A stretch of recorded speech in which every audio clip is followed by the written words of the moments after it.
Ladies and gentlemen, mesdames et messieurs, welcome and bienvenue to the 13th AquaHacking Challenge Grand Finale.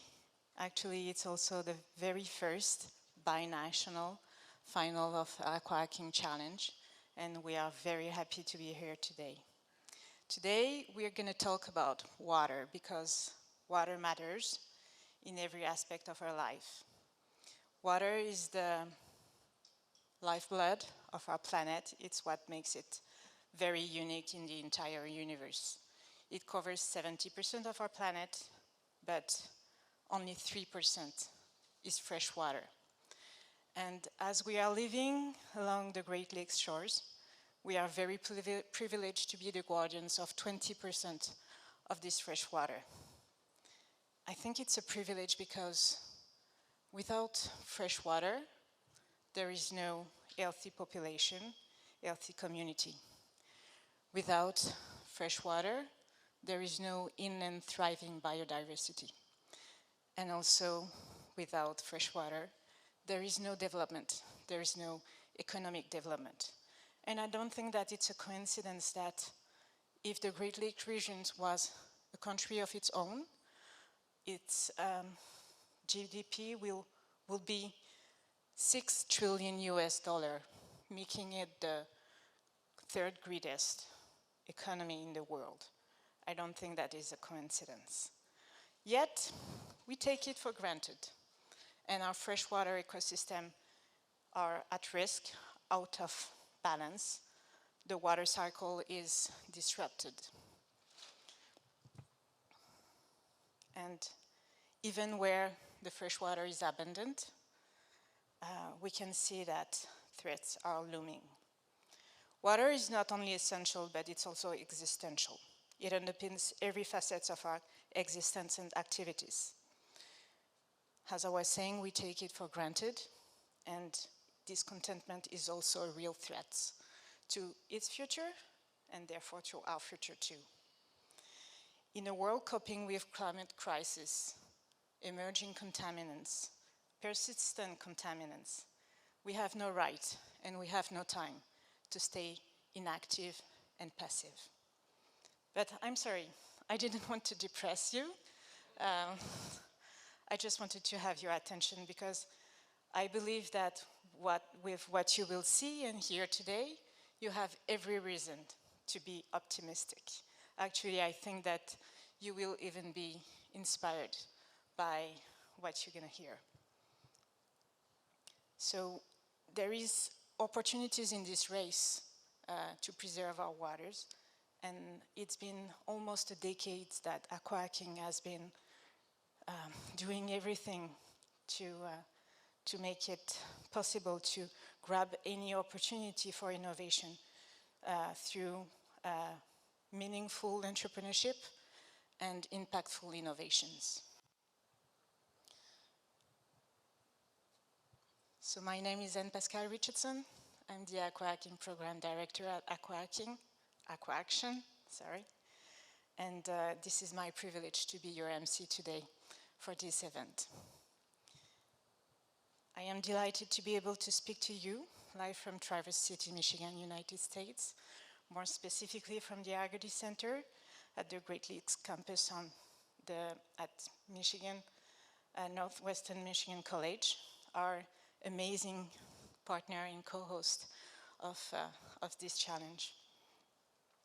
In a spirit of friendship and solidarity with the first people of these ancestral lands on which we are gathered today, and which have long served as a place of life, survival, encounters and exchange between peoples, we acknowledge that we are situated on the ancestral and contemporary territory of the Anishinaabe people, including the Odawa, Ojibwe, and Potawatomi. We honor the Anishinaabe people as the traditional stewards of this land, water, and air, and actually acknowledge the enduring relationship between them and their traditional territories. So, let's start. I want to say that today is going to be special because it's going to be an interactive event. You won't just sit here or behind your screen or phone. You will also be part of the programming. So I would like to invite you right now on our StLo platform and test the concept to see if it's working. So I'm going to ask you where you're coming from. For the people in the room, you can just say Agadi Center because this is where you are, obviously. But for the people that are joining us online, if you can tell us where you are connecting from, that will be amazing. And this is where we're gonna see if we have people that are at the rendezvous with us online. So Quebec, Tacoma, a lot of people at Agadi Center, amazing. Traverse City, obviously. This is great. So many places. Great. Michigan, USA, Traverse City, again, Montreal, Quebec. This is home for me. Las Vegas, amazing. Oh, that's great. Delson, oh, Dobson, wonderful. Okay, so obviously it's working. So I will invite you to stay connected to the platform because we will use it very often during the event. And this is also on this platform that you will have, as a public, the opportunity to vote for your favorite team today. Okay? So the vote is not open yet, but I will tell you when it will be. Okay.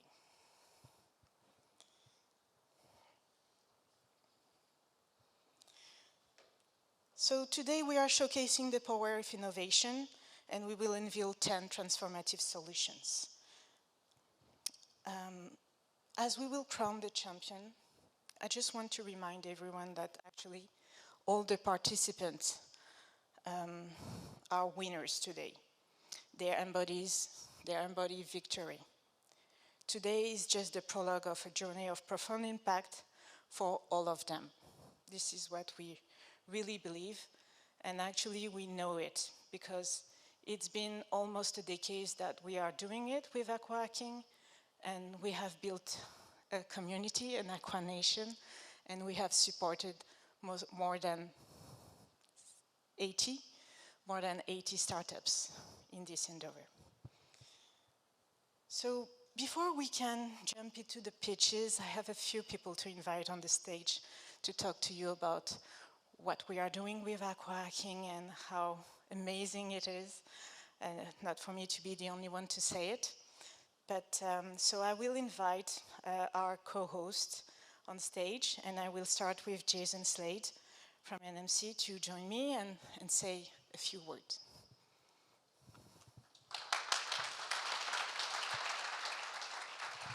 Thank you, Anne Pascal. Wow, I'm really excited.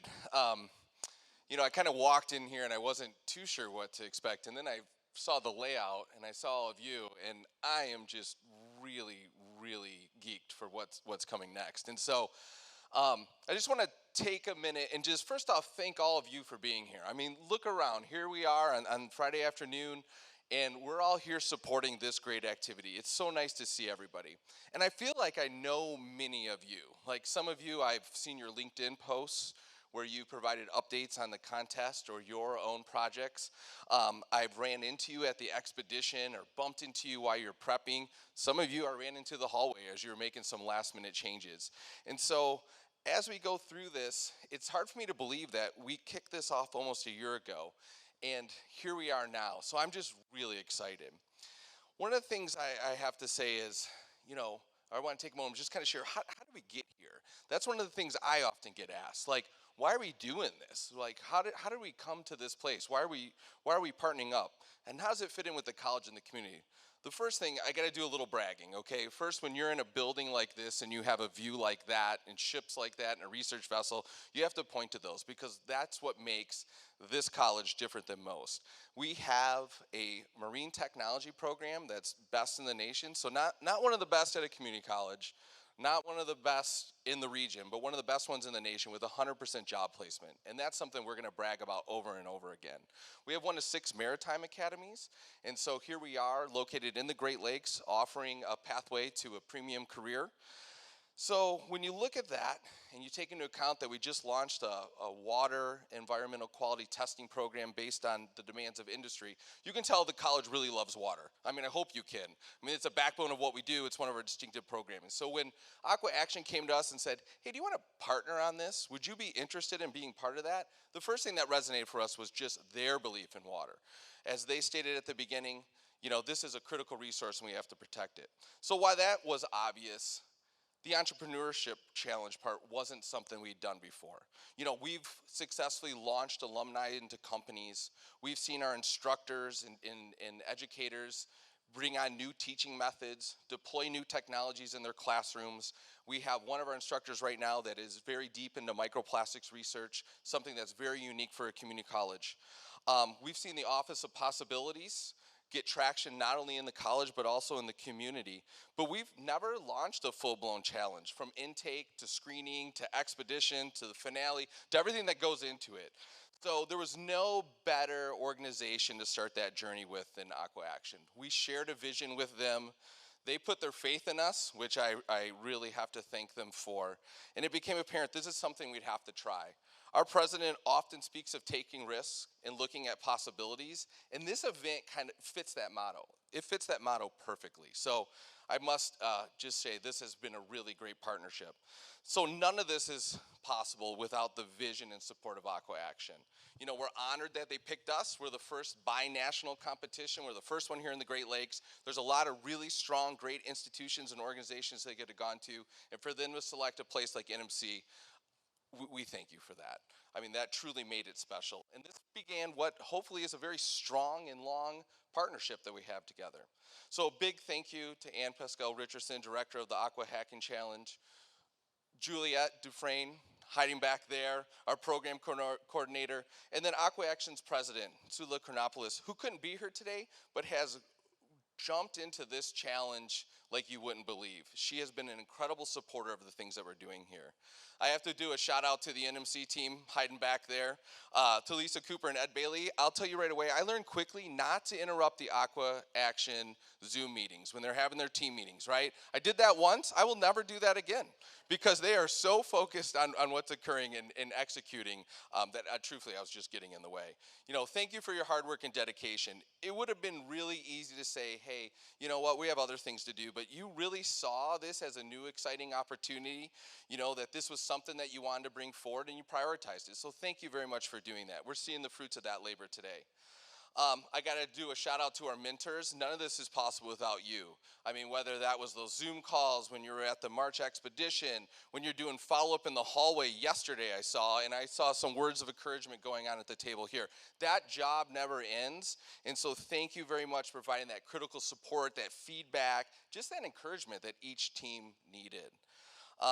Hats off to Traverse Connect. I mean, they are our partners when it comes to bringing startups, small businesses to this community and showing them what is here and what's available as a resource. That we're more than just a beautiful coastline, that we have the tech companies and manufacturing base to support the initiatives in this region. So Traverse Connect's continued support of this region and making it a hub for the blue economy is critical, and we appreciate their engagement in this. And then most importantly, thank you to all my teams. Like, right, none of this is possible without you. I mean, we're 170 participants strong. We had almost 40 teams. We're able to kind of whittle that down through a very successful semifinal and then a learning expedition. And ultimately we landed here with 10 teams at today's challenge. So first, as Ann Pascal said, thank you for sticking to it. Thank you for grinding through it. Thank you for that solution. You're all winners today. So when I look at around this room, no matter what happens later on today, you have brought something very successful forward. So thank you for your enthusiasm, those ideas, and your willingness to participate. You know, and one last thing I'll touch on. These pitches are just the beginning of the startups and solutions we want to see in the Freshwater Research and Innovation Center here in Traverse City. It's going to be a 40,000 square foot building right across the bay, specializing in research, specializing in startups, specializing in incubation, and so much more. And we have a strong partnership with Traverse Connect, 20 Fathoms, and our co-partners, Discovery Center and Peer, in launching that I am so excited to see that. And kind of what you're seeing today with these pitches is that little peek behind the curtain, right? This is where we want to be with that freshwater center. It's your ideas and your solutions coming forward. It's the connections between the colleges, the universities, the organizations, and others that we want to leverage all those assets I talked about at the beginning, the manufacturing base, the tech base, and more, and bring that here as part of the new blue economy. So I really can't wait to see the pitches today, because I know that's what we have in store for us in just a few short years. So to everybody, I'll wrap up on that note.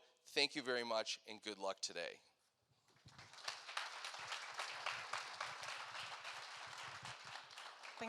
Thank you so much. We are very fortunate to be partnering with you and the amazing team at NMC. Thank you so much.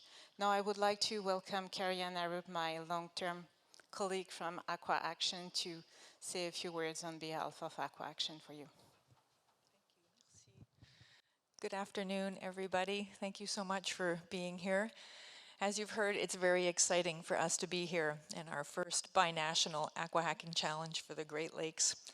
AquaHacking was established 10 years ago on the belief that we need a new generation of ingenuity, innovators, and entrepreneurs for maintaining the health of our fresh water. And we started in 2015 with the Ottawa River Challenge. We've had many challenges since, and this is our 13th. And we've brought the challenge coast to coast in Canada. And it was always our intent to be binational. It was always our dream to be binational. The waters of the Great Lakes know no borders, and neither should our programming. But to do that has to be the right time and the right partner. And how we got here, Jason, I'll tell from my perspective. One day, I got a call from Nick Nisley, who is somebody we'd crossed paths in previous work lives many, many moons ago. And he said, "Hey, Carrie-Anne, I've been following what you're doing with AquaHacking. Sounds interesting. Tell me more. I'm at NMC now, and I think there's something for us to do together down in Traverse City." I said, "Cool." And then I admit I had to look at a map to see where Traverse City was.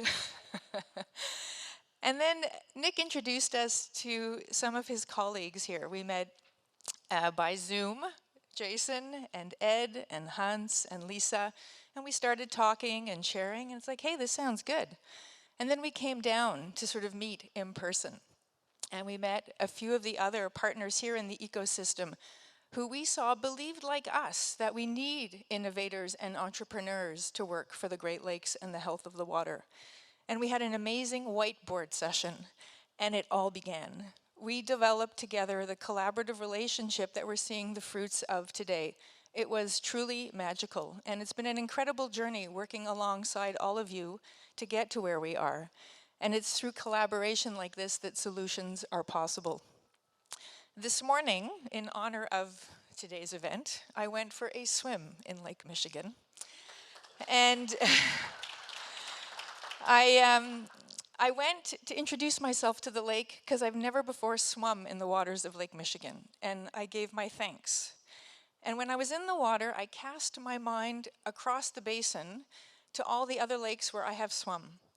The shores of Lake Ontario and the beaches, Lake Huron, the Bruce Peninsula, Georgian Bay, the northern shores of Lake Superior, Point Pelee, and Lake Erie.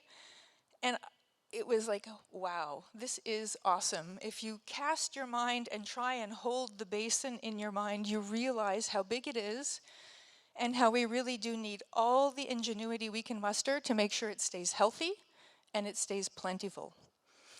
And I think that's why we're here today, is to hear the teams and their amazing ideas. And I want to say thank you to the teams, to all the participants in the teams for bringing your talent and your skills and your passion and commitment to our program to make a difference for the future of the Great Lakes. Good luck today. This is but the beginning. And I look forward to hearing your pitches. And I want to say thank you to Nick for that call. That call that got it all started. It was the right time and it was the right partner. And this is but the beginning as well. So thank you so much. Water is what brings us together. It has that incredible power of bringing people together. And it's through that kind of collaboration that hope is possible. So thank you so much for being here and enjoy the event. And I think I'm going to pass it now to my colleague, Sula, who is not here, but is joining us. She's with us in spirit. She's online. And she sent a little video recording, I think, to wish everybody some well. So I'll pass it over to her. Thank you so much. A big hello to everybody from down under. I'm sorry I couldn't be with you today, but the only reason I would ever miss this wonderful competition is for my son's graduation. I am with you though, I'm watching you online, and I wanted to let you all know, to all our competitors, how incredibly proud we are of you. The work you are doing is so important. Just recently, the United States elevated water and security to a national security status. That means that the work that you are doing is paramount. Water runs through our health, through our environment, and through our economy. And we are very much looking forward to seeing what you're going to accomplish. So welcome to the Aqua Nation, because today is actually just the beginning of the journey. It's not the end. We're going to stay with you and help you succeed in everything you do. Good luck to all of you, and may the best one win, but in my book, I think you're all winners.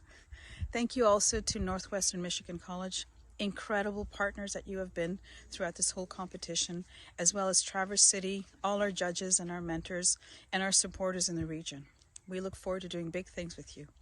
So good luck to everybody, and I look forward to seeing who the winner will be, and I hope to see you all soon. Take care, and bye-bye from down under.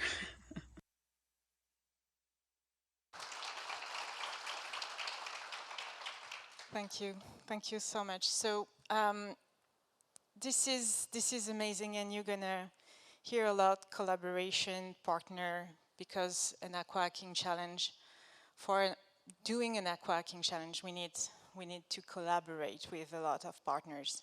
And I will take a few minutes just to explain you what is amazing about AquaHacking challenge is that there is a lot of opportunity for collaboration. So we're going to go through a short presentation. I'm going to make it quick. I'm going to try at least. And so I guess that the presentation is on somewhere. And just to give you a sense of the timeline that we're having. So everything started a year ago, where we've decided to do that around the Great Lakes, a binational challenge, and we started to identify the water issues. An AquaHacking challenge is about focusing on the issues to really make sure that we are addressing the right critical water issues with the right solutions, so their solutions are adapted to the issues. So, and for that, we have an advisory committee of diverse sectors, members coming from the different sector of activity, and I'm really thankful for them, because this is thanks to them that we came with 4 water issues for this challenge. So as you can see, it's a lot of people with different backgrounds, and this is important for us because, as we said earlier, water is not just an environment element. It is related to health, business. We need a diversity of people around the table to decide and to have a vision for the solutions. So other really important people in the AquaHacking challenge are water issue leaders. So once the issues are selected, we are partnering with experts related to the water issues, and so they're here to explain, define, and also identify the different opportunities for innovation to the participants. So the participant can really focus their solution on the needs and not just developing something that after they will have to convince the market that the market needs it. So the needs is expressed, and they really focus on the needs on the market. And this is one of the major role of the water issue leaders, is really to mentor the teams about the water issues and the different opportunities for innovation. So thank you so much for all of them. And so they've been mentoring the teams through 4 water issues: nutrients, PFAS, microplastics, and lead contamination. Other people that were involved in the AquaHacking challenges are semi-final judges. So we have a lot of them, and usually our judges have three kind of profile: water and environment, business, and tech and innovation. And so we have, this year, we had 12 of them, I think. Or 15, sorry, 15 of them. So in water environment, business, and tech and innovation. And thanks to them, this is how 10 solutions, 10 teams have been selected to go to be here today. Also, we have some programming partner, because an AquaHacking Challenge is also a program. It's a program that like a parcours that the participant have to follow, and we have mentors and people who really guide them through the whole process, provide them with workshops and mentorships. So I would like to thank all of them who's been involved, from the local ecosystem in Canada, but also here in Michigan, and also from our different partners and ecosystem. So thank you so much to all of them for being part of this challenge. And all that for the teams to be able to win some prizes. So the top 3 teams will have the opportunity to win $20,000 for the winner, $10,000 for the second place, and $5,000 for the third place. They will also have IP and patent services with Aurora, so the equivalent of $5,000 for the winner and $2,500 for the second place and the third place, and also a startup package with our other legal partner, Osler in Canada. But all of the teams, we want really, if it's not already the case, we really want them to also have a spot securing an incubator, accelerator, depending on what stage they are at. They will also receive a certification and accreditation for the programming that they've been going through this challenge.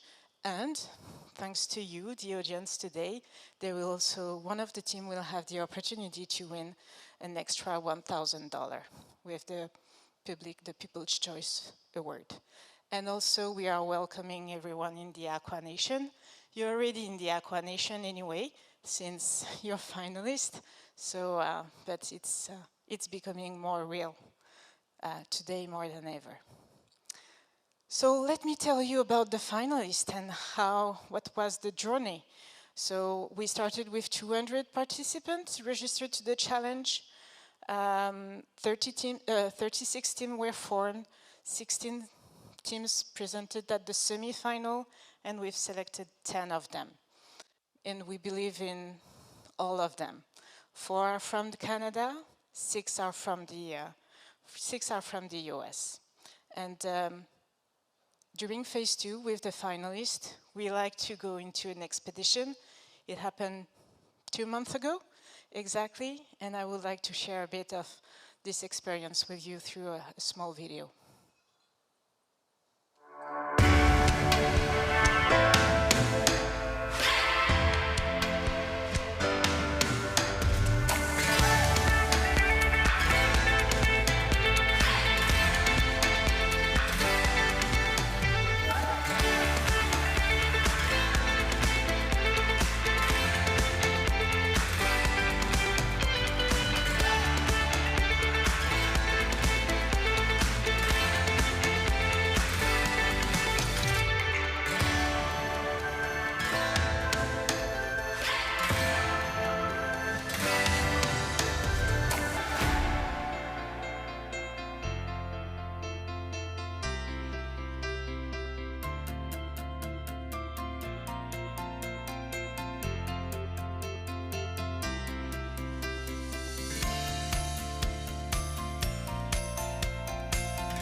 So, as you can see, something happened during that weekend. So, I have to say that the expedition is the best part, the best activity that I prefer during the AquaHacking Challenge. There is something that takes place during that weekend with the finalists. When they join the competition at first, they really think it's a competition because this is what they've been told. But when they are part of this expedition,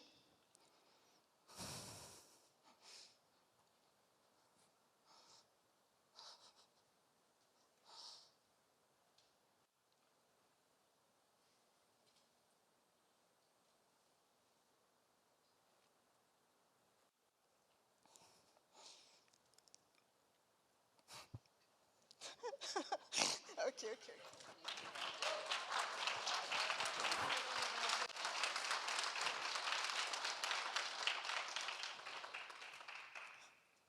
So, I'm sorry, but there is no competition anymore during a weekend. And I don't know if you saw it when you arrived in the room or even on social media since that expedition, but the teams are not in a competition anymore. They're becoming partner almost. Why? Because we are all in this together. And I'm sorry, the challenge is only an excuse to bring innovation, and we believe that at the end of this challenge, there is opportunity to partner all together to really have an impact and to protect our resources. And so, yeah, I think this is powerful, and I really want to thank all of them for what they are doing. And this is how actually, from competitors, finalists, they are just part of a larger community that we call AquaNation. And we are really, really, really happy to welcome them and for them to have a bigger impact. AquaHacking, it's about innovation, technology, water, but it's also about the people that are behind those ideas and innovations. And this is what AquaHacking is all about. Collaboration and partnering, breaking silos between all of us, because we cannot make it when we are working in silos. We have to partner and to collaborate, and there is space for everybody to have an impact. So thank you for that.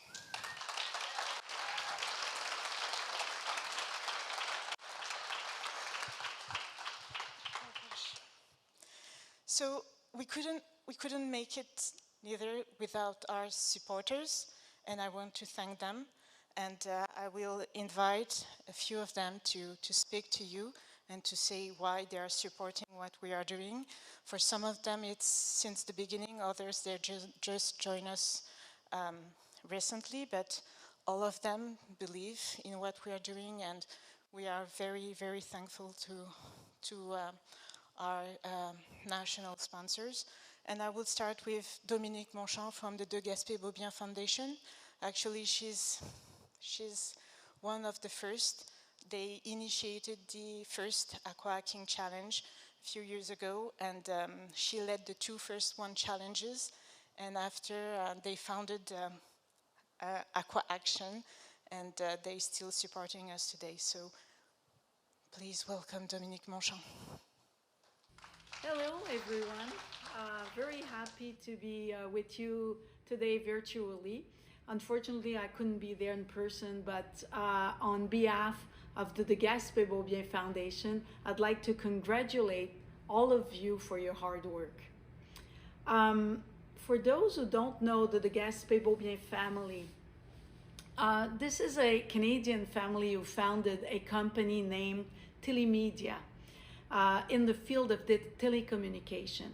Telemedia also brought for the first time the cellular technology to Canada in 1970. After their business success, Philippe and Nambi de Gaspé-Beaubien have been devoting their time to philanthropy missions for over 25 years now.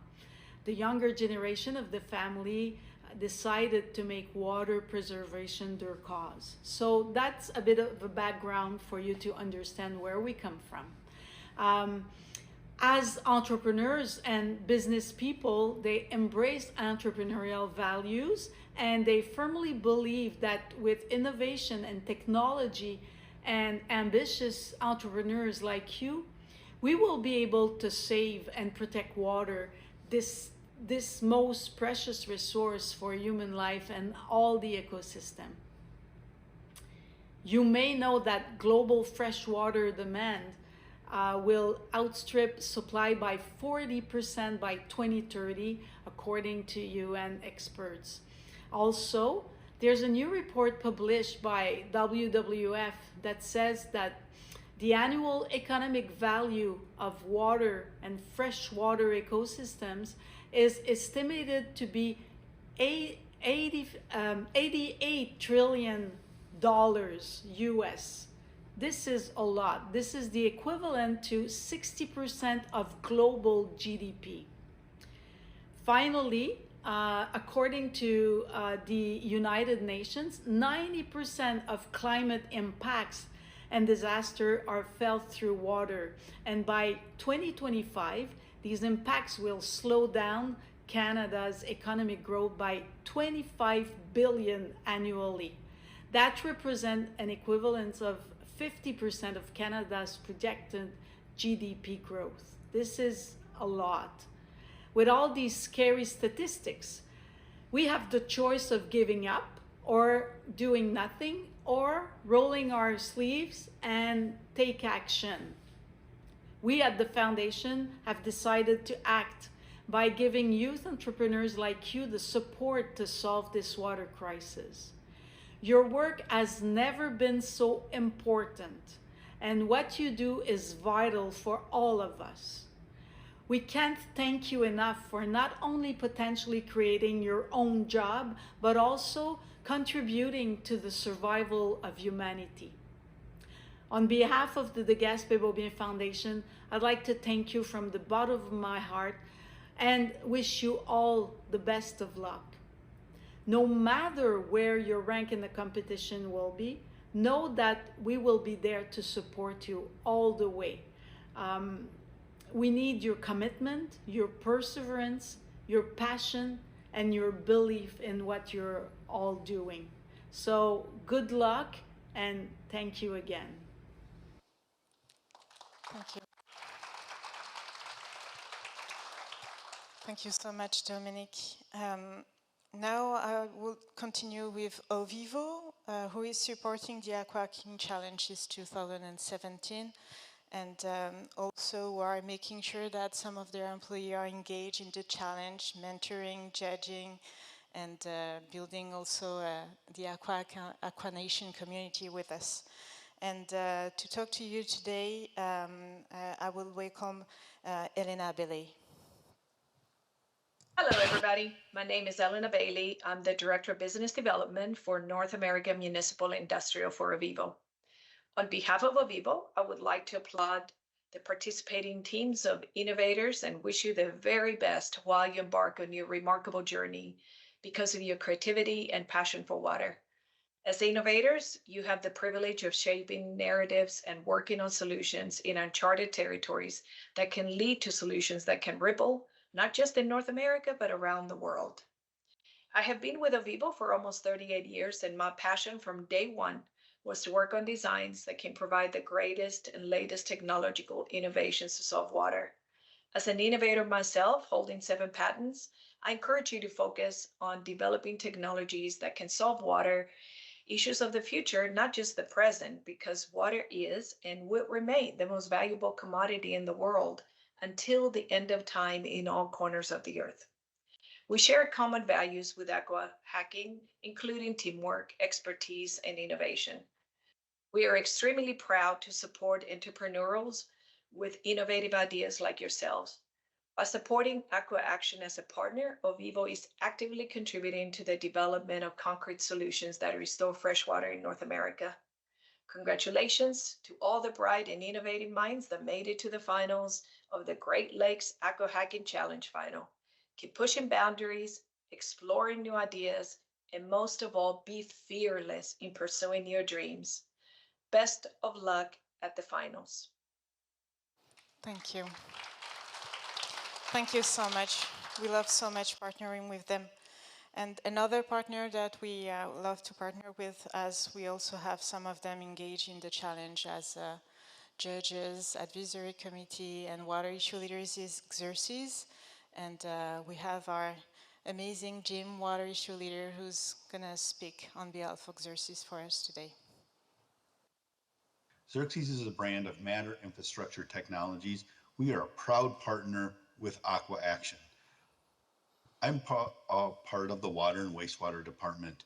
We have a strong ESG presence in the industry, and we believe that partnering with AquaAction and all of these fantastic finalists, that we will be able to contribute as well with our part with the finalists, with AquaAction, to provide a better, cleaner, sustainable environment. When I first met AquaAction, I knew they had all of their bases covered. They had fantastic entrepreneurs. They were all good stewards within the industry. But what really amazed me was what the entrepreneurs, these teams, were bringing to the table. Fantastic products that would help circumvent all the harmful pollutants that we're seeing, not only in the Great Lakes region, but across North America. You've all heard of the journey of the raindrop, the life cycle. Well, with these finalists and with what I'm seeing here in front of me today, I have hope for the future. I know that the water is going to get better, cleaner, and the environment is going to look better for future generations.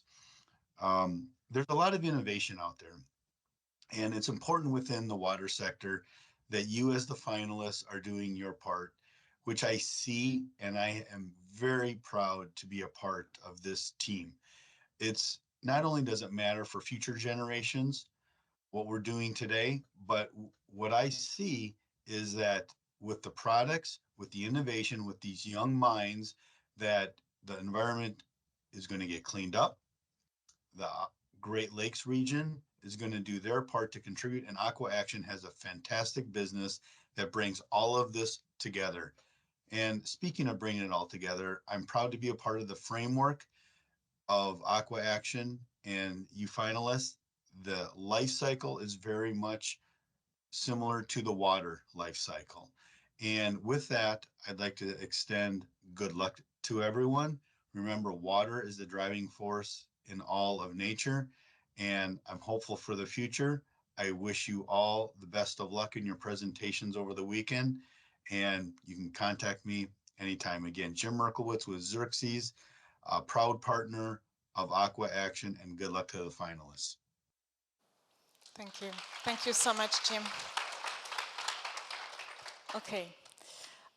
So now I would like you to hear about one of our alumni. Actually, she's the very first winner of the very first AquaHacking Challenge in 2015.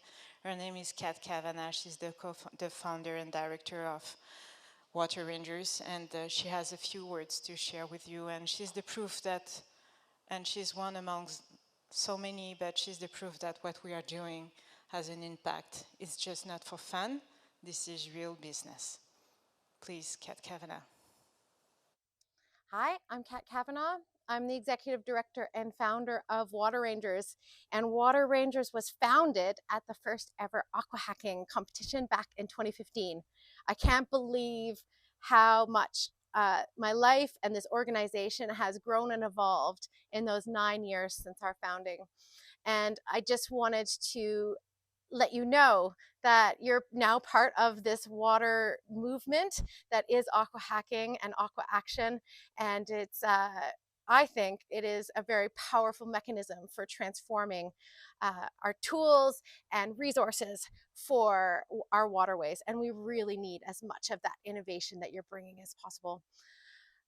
Water Rangers was founded to break down those barriers between communities and the water bodies they love through tools like open data platform, water quality test kits, education resources, and lots of different innovations in how that we organize things so that we can lower those barriers and include more people in water conservation.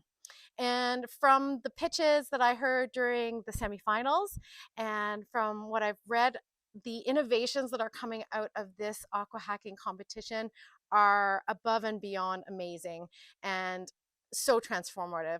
I am bowing down to all of you and your expertise and your passion for transformational technology and ideas. So I think all that's left to do is to wish you the best of luck during this this final. Remember what brought you here, why you're passionate about this transformative work. And I will say, I can't be at the finals, but I will be at IAGLR, which is the conference that's happening in Windsor at the end of the month. So if you happen to also be there, please come and see me. And I would love to hear about how it went and celebrate all your accomplishments with you. So best of luck and hope to see you soon. So, okay, that's amazing, and I hope that you understand why I'm getting emotional, because every cohort is like that, and I envision every one of you in 9 years saying the exact same thing, because I believe that what you guys are doing today will be impactful in 9 years, and hopefully before. And to explain you also a bit how we do it and why the AquaHacking Challenge is only the beginning for these young innovators, I would like to invite my two colleagues to quickly tell you more about AquaAction and Aqua Entrepreneur, Kayla and Leila, if you want to join me, please.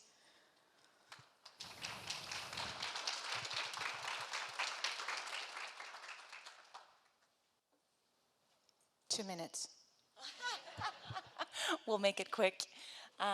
Just as we get settled on the stage, I just want to take a moment and invite everybody to look around, look at the faces you have around you, new faces, faces you've just met, faces you're about to meet probably, and just recognize that you are part of a movement. You are all part of this by being present here today, by being present in our live stream. Thank you for joining us. And thanks to you, we are all together collectively advancing progress and solutions for water. This is critical. And so AquaAction could not do it without you. So thank you. What do we do? Our mission is to protect and restore freshwater health across North America. We have our incredible AquaHacking program, which launches startups and which is developing skills and competencies for youth. And of course, we have our Aqua Entrepreneur program. So for those of you who have not heard about it, I have Leila, the director of the Aqua Entrepreneur program, to tell you a little bit about it. Thank you so much, Kayla. Hi everyone, just first of all, and Pascal, I love what you are doing. I had the chance to meet with all the finalists this morning. I was so amazed by your bold vision, everything that you would like to bring in the world. So I'm really excited to let you know more about Aqua Entrepreneur. It's a scale-up program helping entrepreneur, innovator to get to the industry, to the municipalities faster. By providing resources, tools, and opportunities, of course. So I'm looking for, this program is in Quebec right now. It's born and raised in Quebec, I would say, but I'm really excited to, and hopefully we will work together and have the same program here in Michigan. So congratulations all. I know that you work so hard to be here today. It's amazing what you are doing. I'm really looking forward to hear all your pitches and the work that you are doing. And again, Anne Pascal and Juliette, congratulations for putting all these things together. And here we go. I'm looking forward to it. Thank you. Thank you. Okay, so the last partner, collaborator, people that are involved in this challenge are the judges. And they're in the middle of the room. And soon, very soon, I promise, the teams will pitch to them and I would like to introduce them. So as I will call your name, dear judges, you can just grab one of the mic and please do introduce yourself and maybe say a few words to the team before they pitch to you. So please, if you can start. Yes. Okay. Hey everyone, my name is Soham. I don't know where to look, but I'm here from behalf of Generator. So we are an early stage investment accelerator that's been around for more than a decade. 250 accelerators, like more than 1,000 startups. I'm here representing our brand new Great Lakes Resilience Accelerator, which aligns very well with all of this, which is going to support early stage entrepreneurs trying to protect the Great Lakes. And my word to the startups is, you know, what's been said before, this is just the start. So there's so many people here willing to support you. So I'm excited for your journey, excited about your way to protect the Great Lakes, and yeah. Thank you. Thank you. Bill? Hi everybody, Bill Palladino, and I am lucky enough to live very close to this big blue lake we have here. I have a consulting firm called Krios Consulting. I'm also a member at 20 Fathoms and a deep member of the technology ecosystem here, and a member of Traverse Connect as well. And I would just like to thank all of you who are presenting today, all 10 teams.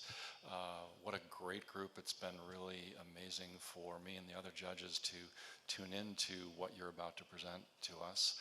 And as someone who lives close to the lake and loves to swim in this lake, thank you for doing that. I really appreciate you digging in and helping to be part of the solution that'll keep this lake here and the other lakes in this basin with us for decades and generations to come. Thanks. Thank you so much. Cindy? Yes, thank you. Cindy Warner, proud resident of Traverse City for 56 years and a proud alumni of NMC. I am a technologist my whole career. My technology career started in this town, Traverse City, working for IBM, believe it or not. And that job came through the career placement office at NMC. So I'm thrilled to be here, thrilled to have the opportunity to do this judging of this competition. My daytime job is as an entrepreneur. I have a data privacy firm. I spent 4 decades as a corporate prisoner, and I'm now a entrepreneur. And so, fear not, can become an entrepreneur even after 4 decades as a prisoner. The last thing I would say is I serve on the Michigan Strategic Fund on behalf of the governor. And I would tell you that to see this is amazing because we've always said we needed to diversify our economy in this state.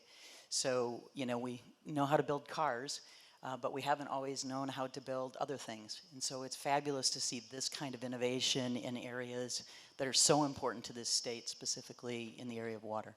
So thanks so much. Thank you so much, Cindy. Joe? Hi, everybody. My name's Joe Blondia. I am an environmental science instructor at a small boarding school just about 20 miles from here that specializes in creativity and innovation. So thrilled to see what all you guys are doing, and thank you so much. When I'm not teaching, I am a watershed biologist for the Glen Lake Association, and I specialize in monitoring for invasive species and QPCR and drone monitoring of septic systems. So again, thank you for the work you're undertaking. Thank you so much for the 4 of you. Thank you for accepting to play this critical role today to really select the top 3 winner of this competition. So without further ado, we're going to start the pitches. This is what you've been all waiting for. And when we started the event, I said that we will be using StLo because it's going to be an interactive event. And so we have surprises for you. So you will have participation prizes to win through different quizzes that we have for you. So we're going to start right now before the first pitch. If you go, on the StLo platform. I'm going to share with you a question. So I guess it's the first to answer the right question who's going to win the first prize. And the first prize today is a gift from NMC. I believe it's a cup, a reusable cup. I'm using it every day, actually, so very useful. And I hope that you are ready. You have 20 seconds, and the winner of the first prize will be revealed on the screen. Let's go.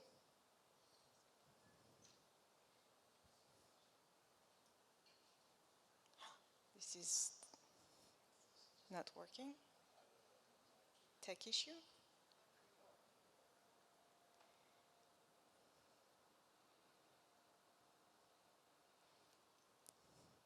Maybe for some of you it's a very easy question. Which one of the Great Lakes is located entirely within the US? Ooh, interesting. I'm seeing the results. Yep, here we go. Right, it's Lake Michigan. Congratulations. So, don't know if we can see the winner. So I guess that there is someone on his screen who has like a trophy appearing, and if this person has this trophy on his screen, is the winner of this quiz. And we just grab a screenshot and send it to info@aquahaction.org. Is it you? Oh, the winner is in the room. That is amazing. So we will give you your gift. Amazing. So we have a winner. And is it Matthew Welsh? Congratulations. Okay. So it's working. The process is working. Amazing. Okay. So let's go. So I want to say also that as the team will pitch, the judges will ask some questions. They will have 5 minutes to ask their questions, but we want you also to have the opportunity to share your comments with the teams once they have done their pitches. So we will open the Slido for you to share some comments that we will share on the screen when they will be done with their pitch and answering the question from the judges. Okay, so let's go. I will invite the first team to join me on the stage. Team Maximano, where are you? This is your turn.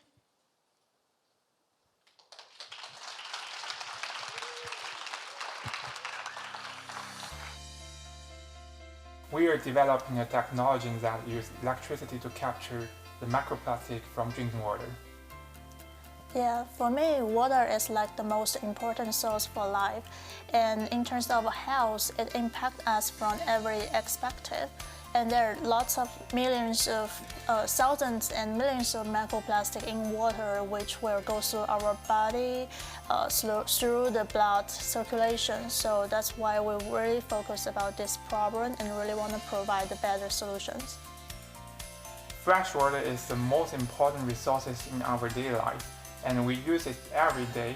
We drink it, we use it, take a shower.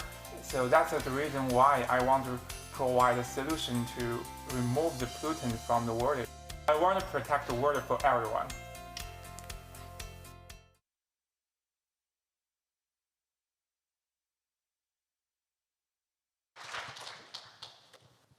Hello everyone, so we are so excited to be here to do first one to do the pitch. So we are Team Maximano, and my name is Zhikun, and here's my teammate Zhen. So we are so excited to introduce our new technology to use of electricity to remove the macro and nanoplastic from drinking water. And macro and nanoplastic are widely existed in the environment. And according to the survey, almost all the water samples collected from the tide water have been detected that the existence of the macro and nanoplastic. And there are a lot of research have shown that their impact on other human health, including infertilities, cardiovascular and kidney disease, and even related to the cancers. But currently we have no efficient solution to remove this pollutant from the water.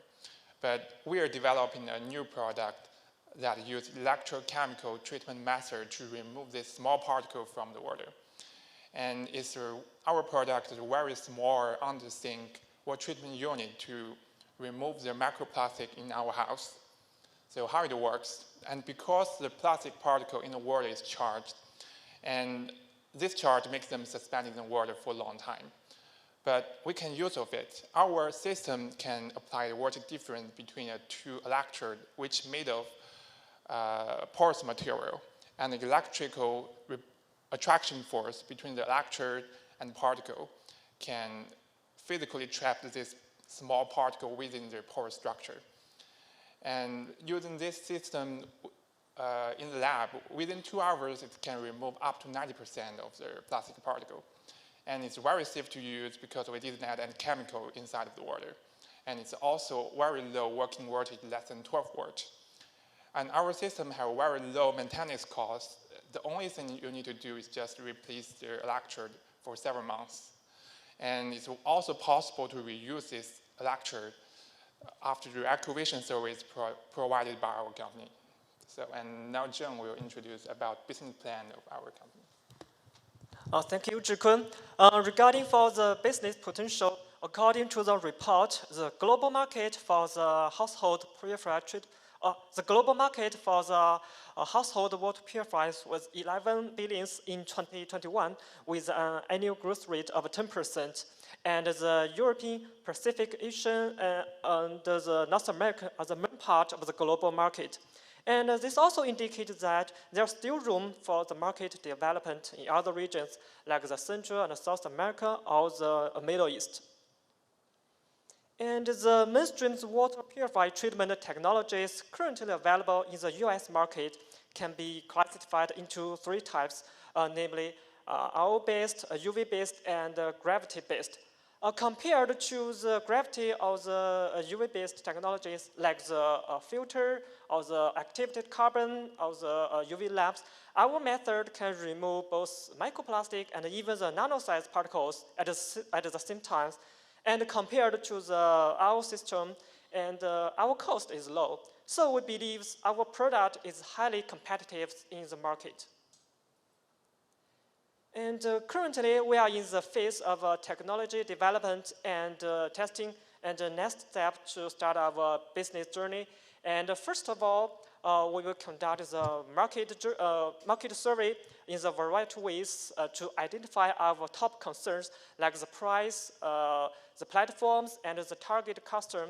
And next, we'll find the manufacturers to design and produce the prototypes. And after the pilot test, the product will be optimized based on the test results. And also, we are looking for the external fundings to support our further development. And here is a timeline for the entire project from the beginning of the technology development at the January 2024 and to now.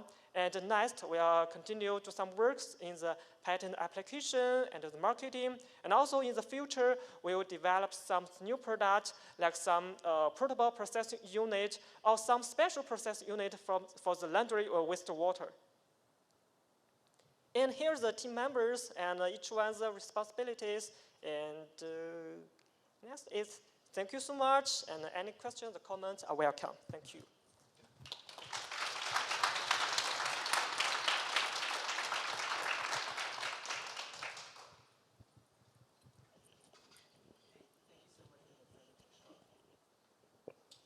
Thanks for the presentation.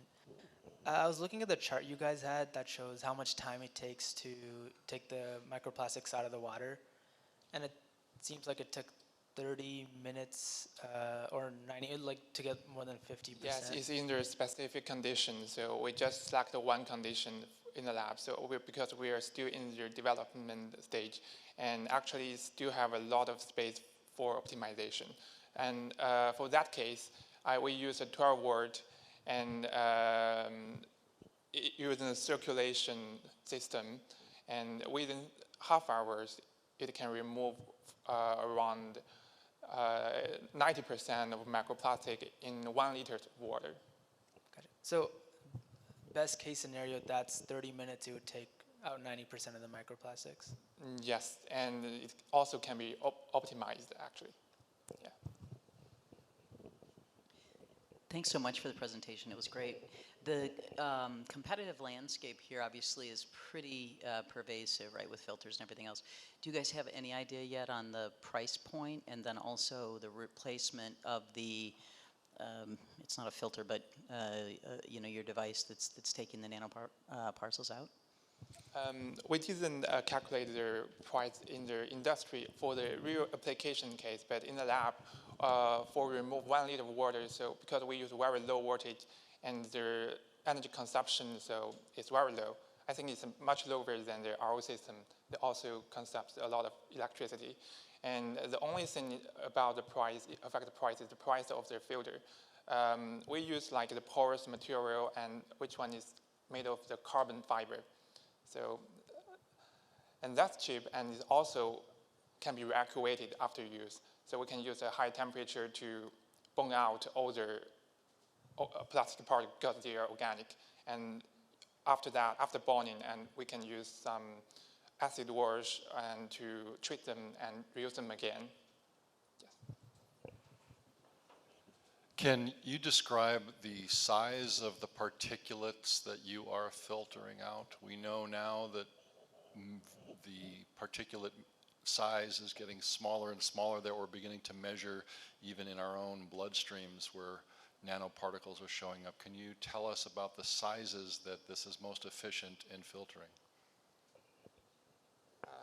Sorry, I didn't quite get a question. So you mean the size of our filter can, yes, because the quantification is one of the most difficult part when doing the scientific research. And for current development, we are more focusing on the microplastics ranged from the 1 micron to 100 micron. And for those one less than 1 micron, so in the nano size range, we are still lack of the equipment to quantify. So, yeah, I think the nano-sized particle, or even the nano-sized particles, is a little bit harder to detect it not only in the lab samples, but also in the for the natural environmental lab samples, sampling. So most of cases they are only detect about. It's also, I think, nowadays also a challenge to develop some new technologies to detect this kind of particles, especially as nano-sized. Yeah. The reason I ask is you said it removes 90%. Yes, it's about the macro one. Okay, yeah. Very good, thank you. Thank you very much. This is designed for an in-home use, right? Yes. And so around here, a lot of people in rural areas have wells instead of a municipal water supply. Do you know, have you tested or looked at how much microplastic might be in well water and whether those people would need this product as well? That's about the environmental sampling problem. So actually, like the microplastic in the type water concentration is not that high. So because we use very high concentration in the lab, and it can last very long time. So for those concentration in the real case, it can last longer time than we expected in the lab. Because the saturation point will be high for this filter. Yeah, I think one of the issues is the nano-sized particle in the drinking water, the typing water, because in the traditional method, like filter or some can capture the microplastics as well, but for the I think the nano-sized particle is a little bit hard to be removed, and for the one of the direction to develop some special unit for the laundry treatment, laundry wastewater. So during the laundry, there are many particles, microparticles and nano-sized particles generated. So this kind of particles can be discharged to the river, to the lakes. So, and this concentration is very high. So with kind of special unit, so we want to remove this kind of particles, so to protect our environment at the same time. Yeah. Thank you. Thank you. Thank you so much, Team Maximano. Congratulations. You can rest now. So Maximano team is coming from Montreal. They are studying at University of Concordia. And we are very happy that they just break the ice starting the competition. So for you, the audience, you can start to share your comments with the teams, because I've been opening the comments on StLo if you want, and I will wait for the judge to tell me that they are ready with their evaluation for the first team that we have, and maybe we can have the second team to start to be ready to come on stage in a minute. Just yeah, you can come by here. Hold on.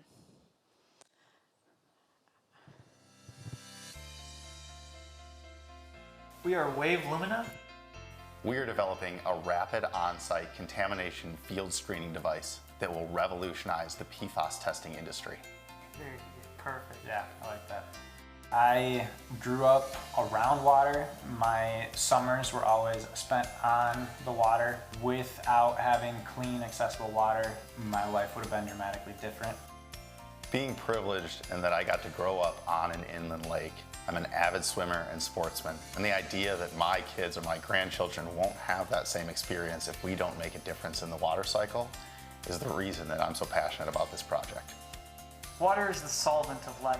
It flows through all living things. We're chemistry in action. We're molecules mixing and dancing in this wonderful matrix.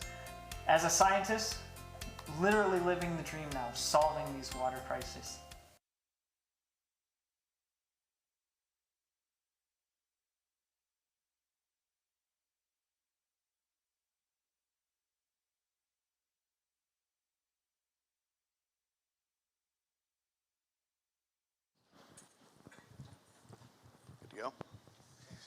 We are Team Wave Lumina, and we have a vision for the future that is the on-site rapid detection of pollution, dramatically impacting environmental health and remediation. Now, as you may know, PFAS is quietly contaminating and poisoning millions of people every day. It causes a wide range of diseases that have horrid impacts on our life. But what you might not be hearing about is the fact that current testing methods are extremely time-consuming, cost-prohibitive, and way behind the need. As of April 10th, 2024, just 1 month ago, the EPA recognized PFAS as a major concern and set forth legislation for the exact limits of what would be contamination in water. Now, this legislation drastically increased demand for testing on a system that is already strained. There are over 57,000 suspected PFAS contamination sites across the United States, and that is why nearly half of the tap water has detectable PFAS. This is putting millions of people at risk. It's also worth noting that any other country that has been able to afford to test for PFAS extensively has maps that look similar to this. Now, through our customer discovery interviews, we identified key market sectors where we will be able to make an immediate impact.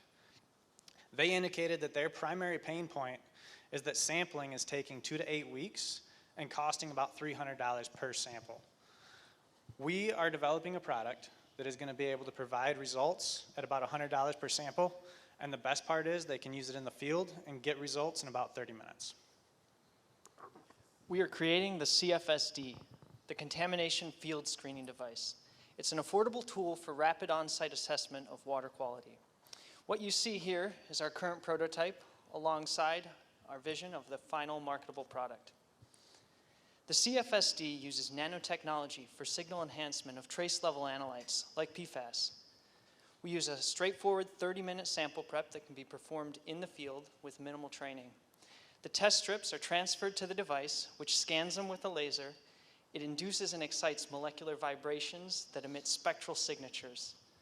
Our final product will be a rugged handheld spectrometer with a user-friendly interface that enables real-time measurement of PFAS for on-site risk assessments. Wave Lumina's technology offers several functional features not currently available from other field-ready solutions. The CFSD is uniquely positioned to address key performance challenges and customer pain points across the PFAS testing industry at an affordable price. Now, we would enter the market with two primary verticals, the first being the sale and rental of the CFSD unit itself. At a 5% market penetration, we would generate $8.5 million in sales per year in the US alone. Our second vertical are the reagent test strips. Now, these are consumable test strips at $100 per sample, but the CFSD is not just a one-trick pony. This is a platform technology that can be used to sample for a wide range of contaminants as further developments are made. Now, looking at the environmental testing market, the CAGR is forecasted at 9.3%, which is a very strong growth rate. The CFSD would account for $20 million of the total $410 million spent in PFAS testing in the year 2029. As we look at our Wave Lumina team, we have a diverse and deep skill set, from science to engineering to business and entrepreneurship. And as in the last 12 months, we have been able to bootstrap the funds to build a prototype, file 2 provisional patents, and create connections with multiple industry-leading companies. Over the next 12 months, we will continue testing. We will be moving forward in taking those utility patents, or provisional patents to utility patents, and expanding our market significantly. Now, we have 3 companies, WSP, Clean Harbors, as well as Eagle, all 3 leaders in the PFAS space, ready to jump on pilot programs as soon as we are ready to launch. We are asking for strategic partnerships and $350,000 to develop and commercialize the CFSD. We are so proud to be able to present to you today, and we look forward to your questions, so hit us. Well done. Yeah, guys. Boom. Nailed it. Great job, guys. If this were Shark Tank, I'd invest. Fair. Let's see here. So why or what could we do to have this in the hands of somebody in their home based on what you guys are developing? Can this have some sort of a home test kit, or is that the direction you're going in? Because obviously drinking water coming out of a faucet and catching it before there's too much consumption is really where we want you know, to identify this stuff. So certainly, we see this as increasing accessibility to testing, because right now, as you guys know, testing takes 2 to 8 weeks, is really expensive, and not available to the masses. We see initial market entry toward the consulting firms, remediation firms, and we have had significant demand from the emergency response field as well. But long-term, absolutely, we see this as being an accessible platform across a huge range of... You could imagine folks ordering the test strips and shipping them in for analysis if they can't afford the device itself as well. Absolutely. Thanks, guys. Is the 2 to 8 week testing use similar technology, or is this a new technology, and is the accuracy of your device tested against some standard? Yeah, that's a great question. So the standard lab testing is a LC triple quad mass spectrometry. Mouthful there. Yeah, $600,000 to $900,000 instrument. We will not be replacing that. That is the gold standard for the EPA certified testing. What we will do is it's a screening tool. So, you know, if we can provide the results rapidly on site, we can increase decision-making speed for those folks and generate value in that way. And we're going to support or kind of supplement the existing lab testing industry. Absolutely. Hey guys, so I saw you had identified 3 specific industries you're going to go to market with. Could you tell me more about, like, how did you come up with those 3, and, you know, what are the future ones after that? We have done extensive market research through interviews and noticed there is major demand in that. Currently, measuring the plume for PFAS takes sometimes a year, sometimes more, and that's because multiple mobilizations take months in order to prepare, and then to get the results is another 8 weeks at a time for each one. where our technology could go into the field and measure that plume, in a week, possibly 2, to have a very significant increase in speed. And then for remediation and emergency response, that has been our highest demand initially, for having the non-EPA certified results be very, very useful to them initially. Long-term, EPA certification is something that we are absolutely interested in pursuing, but the initial machine can work and help people now. So help me understand, is Wave Lumina a product? Is it a company? Or is it a technology to license? Help me understand what Wave it actually Lumina is. is a company. Our initial go-to-market product is the CFSD, and PFAS is our initial concern because it's the lowest hanging fruit with a huge need. But long-term, the CFSD and this product can be used to test for microplastics, for pesticides, a wide range of difficult to test for contaminants. And we would do that through the use of different test strips, but the same machine, the same technology. We're utilizing current technology, the spectrometry device, in a way that hasn't been done before, and it will help a wide range of different industries. So in 10 years, do you see your company serving other contaminant needs? Absolutely, absolutely. PFAS being the first and foremost industry, but immediately moving on as we develop those customer bases. Great answer, thank you. Thank you. Oh, well, we got 30 seconds left, so give you a little jig. But thank you very much for having us today, guys. We really appreciate it. This has been Ann Pascal. You're the bomb. All right, they're pushing me off. Congratulations, guys. Thank you. So I forgot to mention a few things. So Wave Lumina is from Traverse City. And as I was mentioning before, so we had the first team coming from Montreal. So Wave Lumina is the kids from the region. So very popular around here. So congratulations for that. So, and the comments are all online. So if you want to share what your appreciation of the presentation, you can go and start to share the comments with them. Wonderful. So, and we have a few. Thank you so much for doing that. The feedback is always important for them. So it's time for us to play again a little game, a prize participation. Are you ready with the StLo platform? So we will test it again, and hopefully it's going to work. And this time, the prize that we will be offering is a hoodie. I have Juliette here showing it, an AquaHacking hoodie with the Great Lakes crest in the back. So let's go.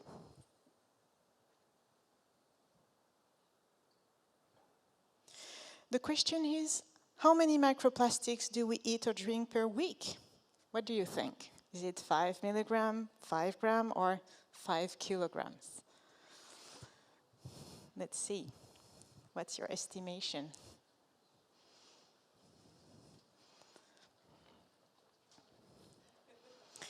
And the good answer is 5 grams, actually. It's almost the equivalent of a credit card a week that we ingest every week. It's impressive, but it's true. And we have a winner. We have Kelly Lore. Is Kelly in the room? I don't see, no. So Kelly, if you are watching me, please do take a screenshot of your trophy and send it to info@aquahaction.org with the information so we can send you the hoodie. This is congratulations on winning this participation prize. Thank you so much. So the next team that will pitch today is from Waterloo, Ontario in Canada. And their name is Quantum Water, and I welcome them on stage to pitch.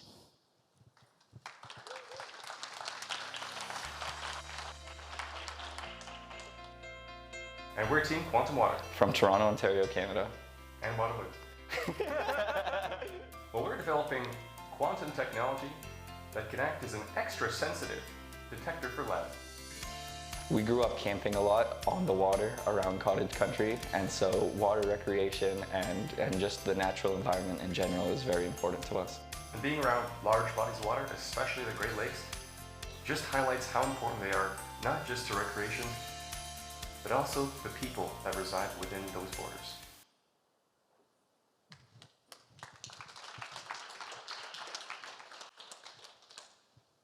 Hello everyone, my name is StLo Richardson and I'm here on behalf of the entire Evolve Biotech team to present to you Quantum Water, our lead detecting aqua sensor that's made from bug shells.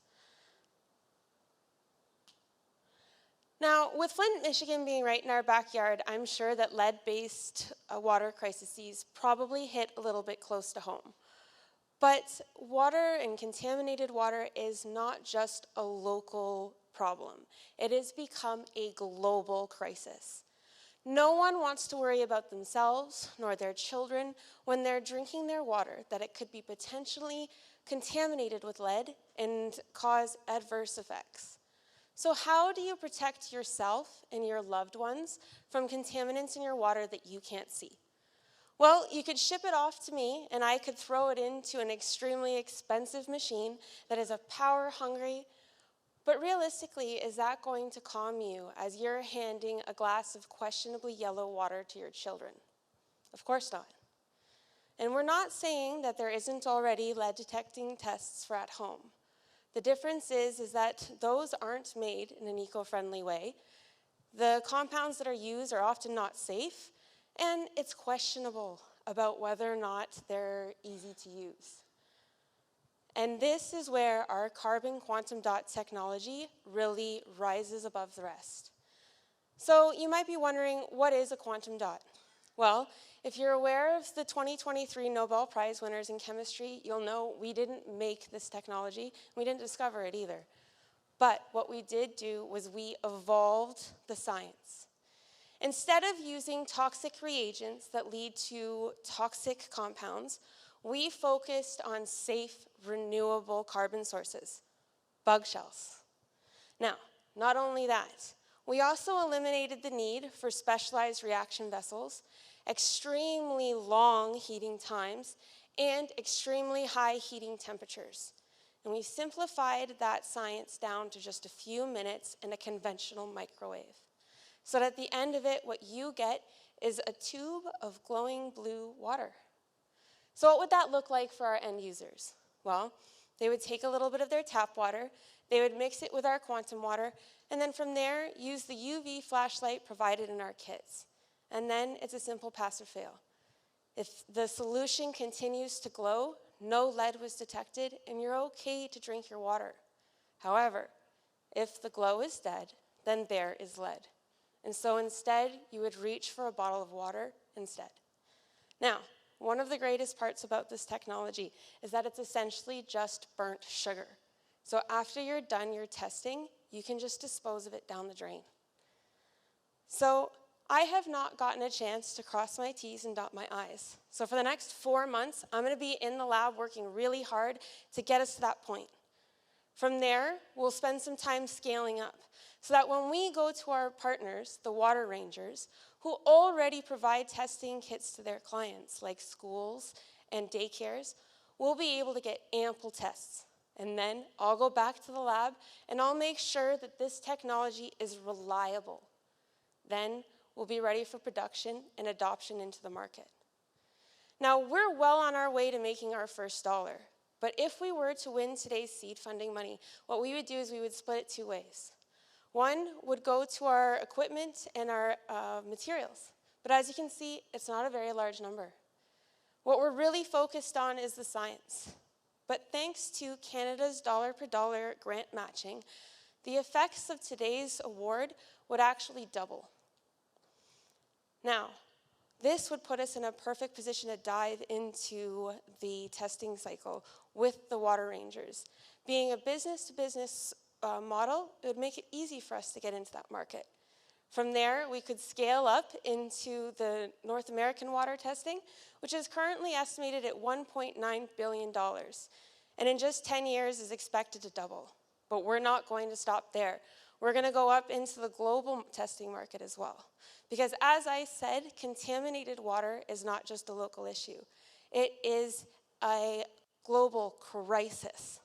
And so we at Evolve are here, and we will not stop, because Evolve does not stop.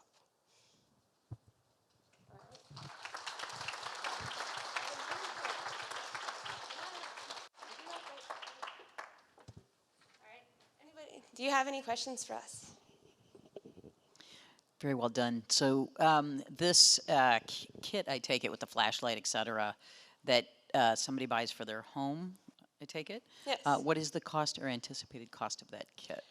So I'm going to pass you along to our finance. She's probably in a better position to answer these questions than I am. Thank you very much. So we're looking at costs below $1. As you know, the quantum dots, they're made from really, really easy and cheap to produce mealworm shells as they age. And really, insects are incredibly easy to grow. As for the test tubes, a few cents, matter of few cents. Right now, the major cost is just research. But then as we develop, the cost will dramatically decrease. Thank you. Are there plans to connect the data that can be driven from the consumer back to a larger data set so we know where these lead problems are? That's actually a really great idea, that if we could partner with people who are especially looking to, for example, in consumer homes, older consumer homes might not even be aware until they take one of these tests. There's lead in my pipes or something, that would be a great way to have a network with other businesses who perhaps are more specialized in, what do I do when I detect lead? Where is this coming from? That they need to replace either infrastructure at their house or in their community. That would be a great opportunity to have those connections, that other individuals who have the network to help them with their solutions, because that's really what it is about empowering the individuals to make the choices that they need in order to have safe drinking water. I'll take a reasonable equity stake for that idea.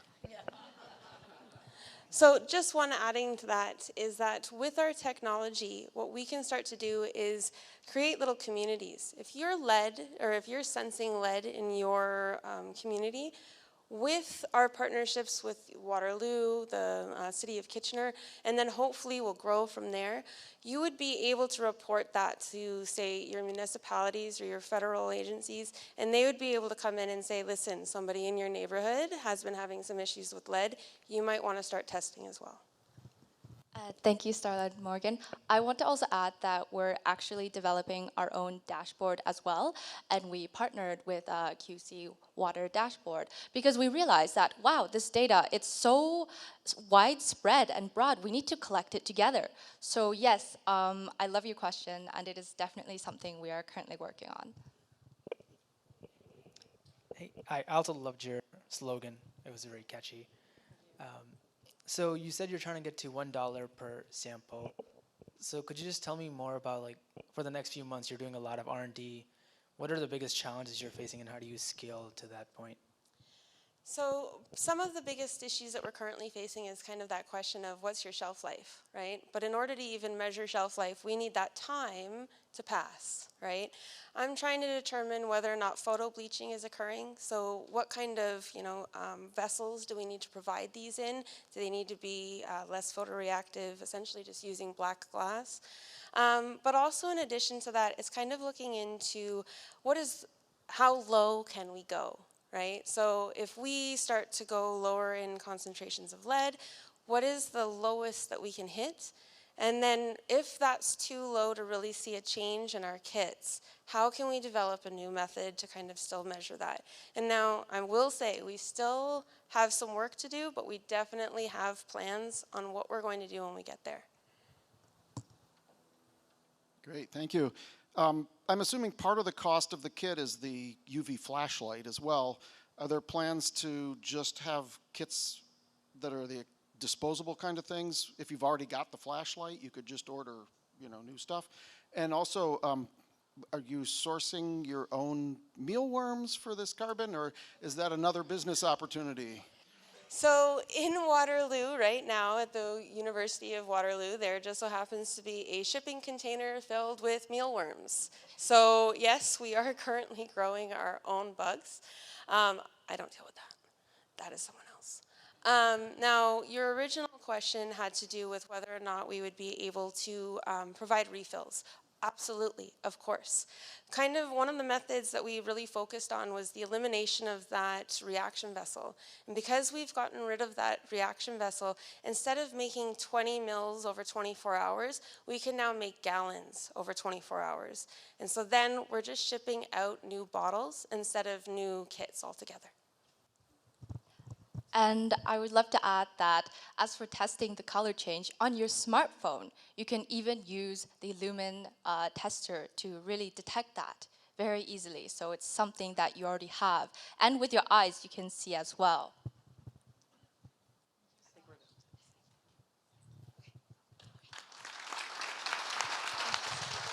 Congratulations. So once again, you can start to share your comments with the team on the StLo platform. And there is also something I'm sorry, but I forgot to mention that we also, so we have started to open the vote for the public, if you want. So when the teams are pitching, you can also go on the StLo platform and start to vote for your favorite team while they are pitching. And so keep an eye on it, and as soon also as you can make comments for the teams, that will be really appreciated. Amazing. So the next team that I will welcome on stage is coming from Florida, and Defroza and Fola. So please join us and be ready to pitch.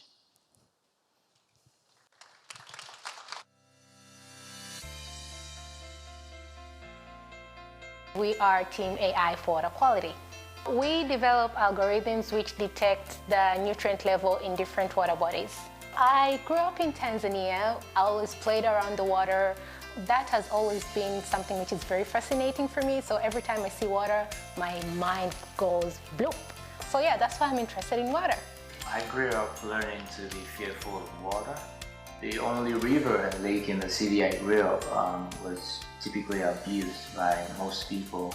It's been an issue that there is no clean water for recreation, for potable water, and that's one thing that I find as a connection to water.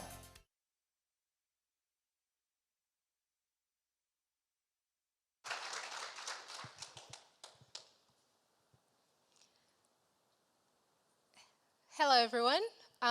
As previously mentioned, my name is Defroza and I am the founder of AquaWatch. So does anyone in this room or their friends love fish? Hold on to that thought. Hold on. Tanya and her team are environmental scientists who work for Fish and Wildlife Commission. One day they receive a phone call about something happening at one of their management camps, in which they quickly drive there only to find most of the fish dead and the color of the water green.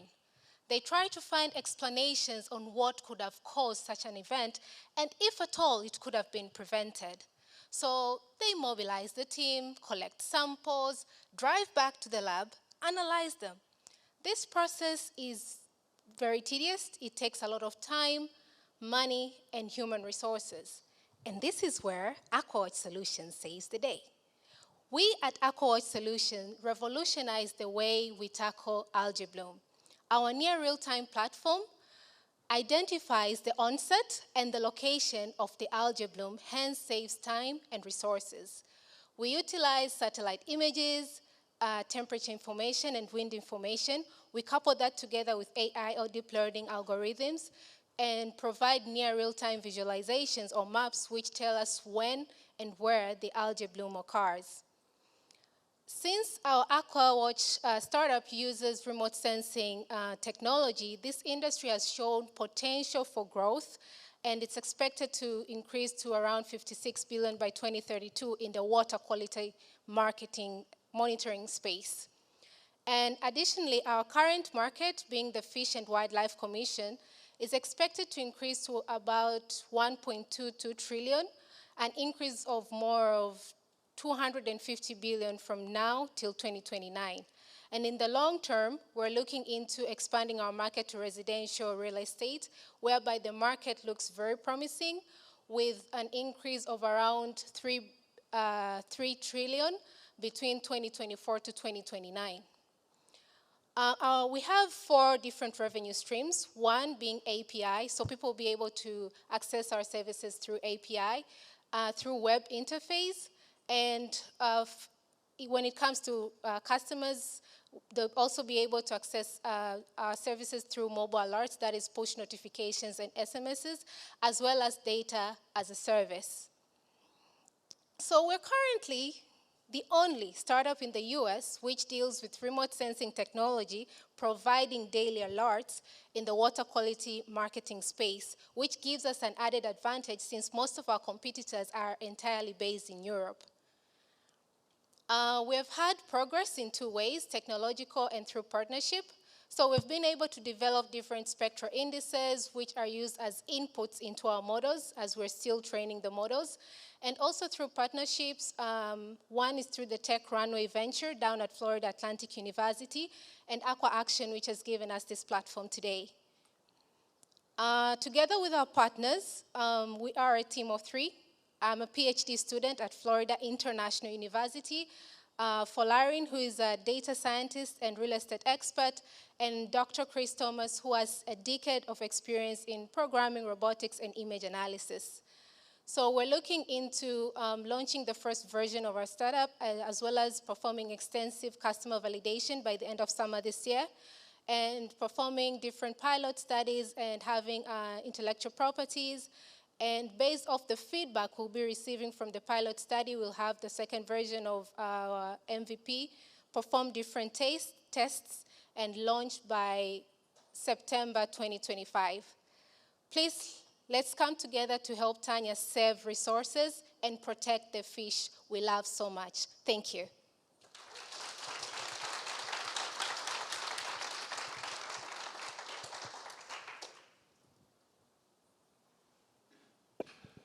Thank you.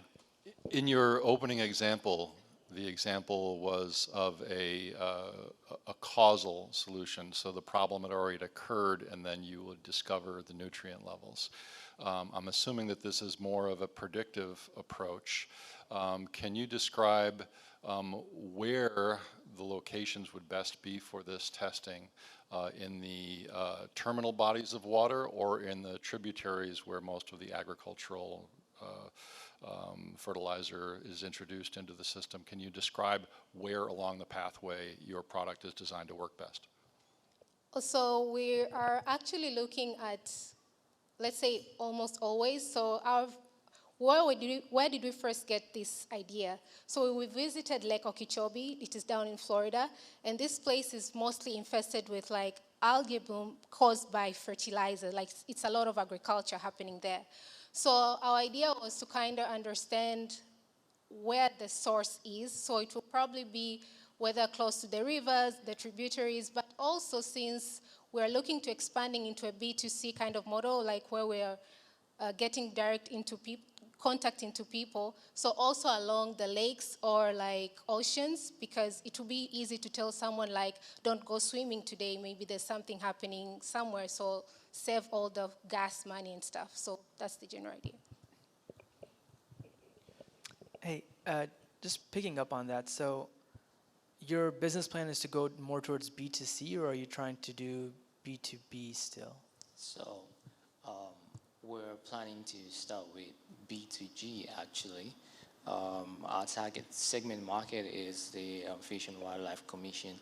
And the reason is that the fish industry is one of the biggest industries that will be most impacted by harmful algae bloom. And the easiest way to access fishermen is to go through the Fish and Wildlife Commission.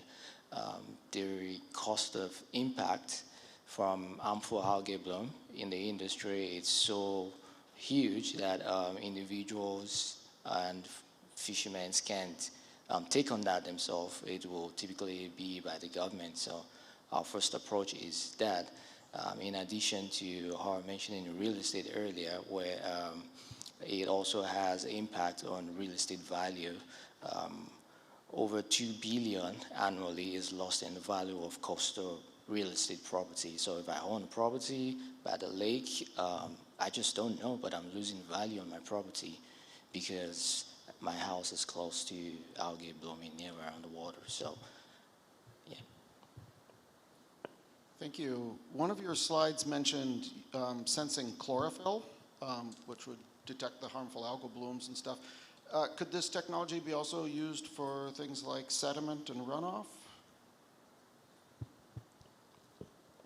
Currently not, but we're looking into, since we're developing different spectral indices for different things, we're first focusing on like the chlorophyll because that is actually what tells us the extent or how high the algae bloom is. But once we finish the research part and development, we shall be able to expand to other parts because turbidity is also one of the things we're looking into, and that will be able to tell us more stuff about sediment. Where are you getting the data for your models? It just seems like this would be hard data to get your hands on per se. I don't know this space very well, but where are you actually getting your data to train these models? We have a bunch of data we're getting. So we're using satellite imagery from Landsat, and we are also looking at getting some of the images from Google Maps app. But for chlorophyll level, there are a bunch of data out there that we can access. Then we're looking to get data from the PACE satellite that was recently launched. It has a better quality, and we can do more with that than the existing Landsat data. Awesome. Thank you so much.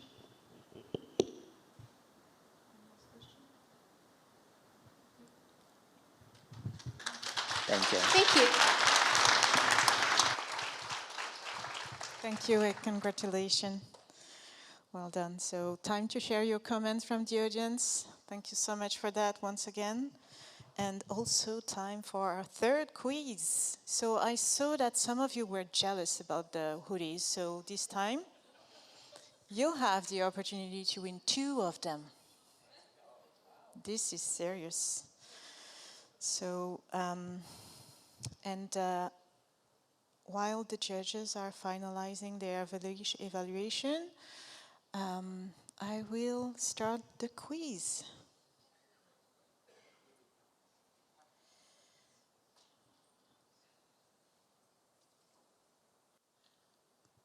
Are you ready for the question? Let's go. Do you remember how many enterprises are part of the Aqua Nation? Let's see if you've been listening.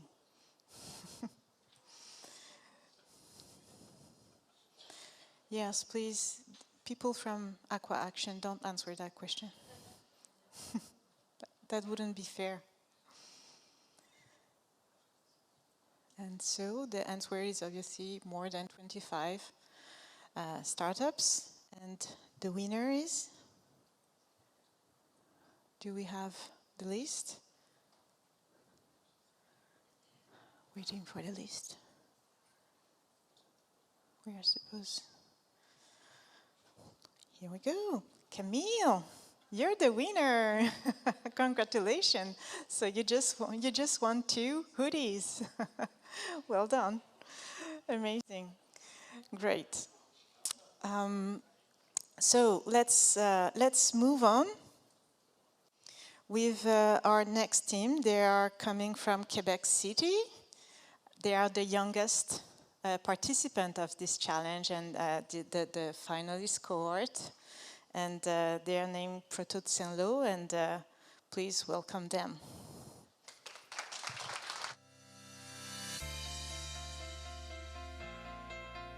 We are developing a filter that uses brown algae to remove lead from drinking water.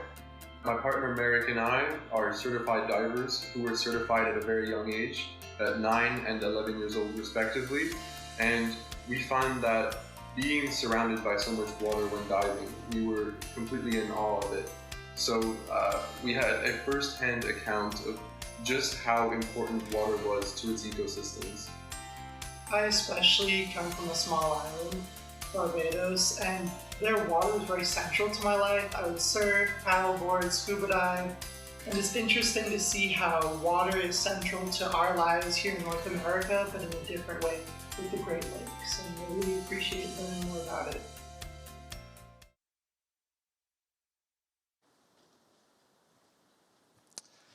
Hello, I am Eric Marshall, and today with me is my colleague Alejandro.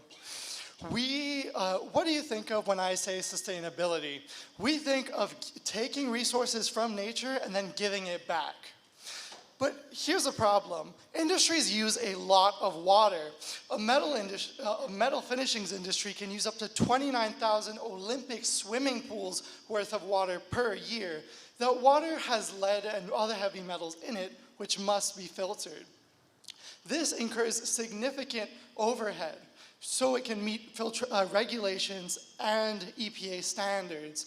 The only thing is that the filters themselves are not fully sustainable. The filters take resources from the environment, but they do not give them back because they must be disposed. To decrease cost, we want to use algae. Algae can be disposed and can actually generate value through the filtration process. And it is simple to manufacture. Putting our algae in water can remove lead while purifying water. We are developing a reactor that uses algal ion exchange beads. When placed inside of a water purification reactor, as lead flows through the reactor, it binds to the beads. Once bound to the beads and the algae is saturated with lead, it can be placed in a small containment unit which once a dilute acidic solution is added to it, can concentrate that lead and purify the filter, allowing you to reuse the algae for biofuels while reusing the lead or making it more convenient to dispose and handle. Okay, that clock is running fast. So our projected TAM would be the global treatment market because of the versatility of algae and its mass market appeal, simply put. Now, our SAM would be specifically the North American industrial purification market, simply because of geography and practicality. Algae has an amazing ability to remove heavy metals, specifically from large amounts of effluents. And our SOM would be East Coast metal parts manufacturers. Now, this is mostly because algae, at least what we're working with to integrate into our product, is very, very good at not only removing heavy metals, but specifically lead.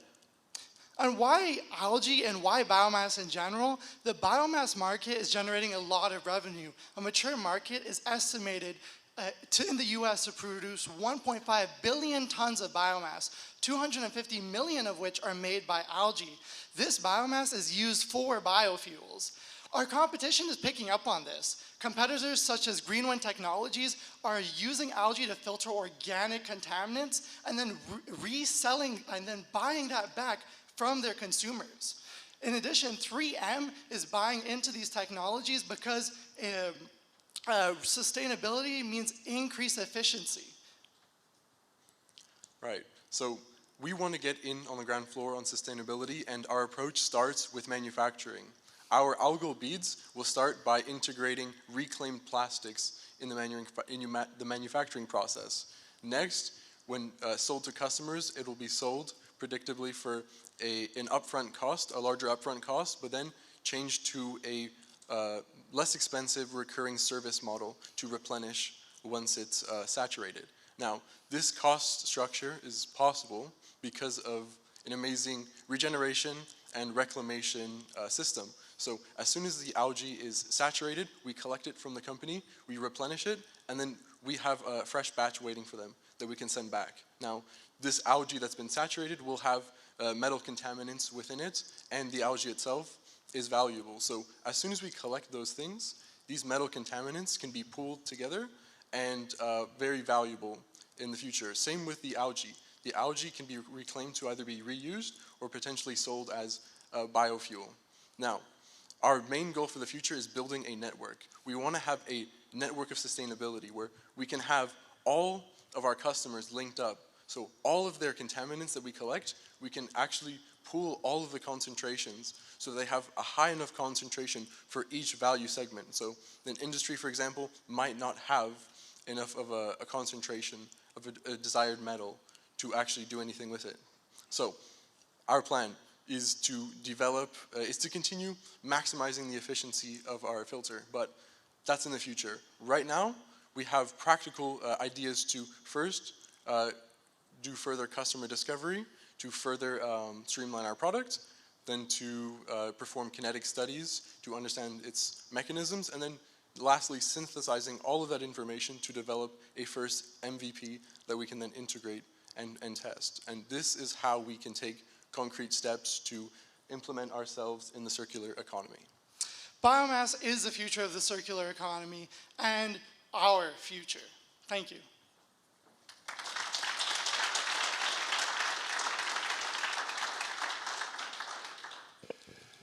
So I'm assuming that the core of your IP is the creation and manufacture of the algal beads, correct? Is that correct? Correct. Okay, so can you describe for me the what part of the business is, what's the ratio and the size of the business between creating of the algal beads and the collection and regeneration process? Well, at the beginning, as we're getting started, we would have to prioritize the creation of beads and selling of the beads. But later on, I think as a business, it'll be primarily actually the acting as a service, developing a network to have a moat, for example, of switching cost. So primarily we see this being more of a service-based network model than just a production. Okay, thank you. So are there beads in the market today? Are there competitors to these beads in the market today? And do they do reclamation and then the servicing as well? Or how are you going to differentiate yourself from the other bead manufacturers? There are many ion exchange beads offered by DuPont, but it's not, the end of life cycle isn't particularly accounted for, and just finding data on that is hard. The beads are simply thrown away in most cases. So they don't do any reclamation or servicing or what have you as far as cleaning out the you know, whatever the lead or whatever, and then reusing that, right? So that's novel? That is novel, and by reclaiming it, and with the massive amount of water, 29,000 Olympic swimming pools of water, you need a lot of beads per year. Taking that beads and turning it into biofuels generates additional value to further offset costs. And we have, you know, sustainability, reusability integrated at every part of the implementation and the supply chain. Yeah, I love that. Thank you. So the existing filters right now that DuPont makes, I assume they're integrated into the industrial system already. Is yours a drop-in replacement, or would they have to retrofit existing filtration technologies to make it work? Initially, it is they don't have to it is a drop-in fit.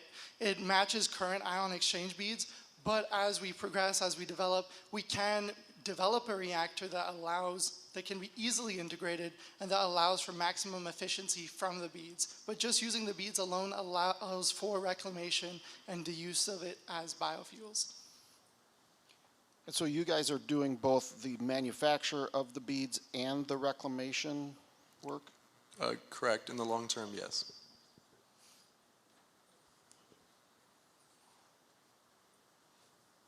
Great, thank you.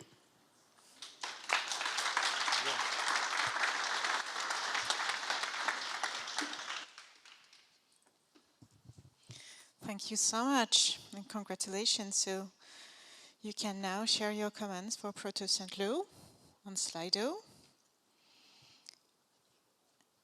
And I want to make sure that our judges have the time to finalize their evaluation in between the pitches. I think it's fine. We can start to set up the next one, but don't go with the video right now. But just to start, just to bring the setup with the table, we can start to do that.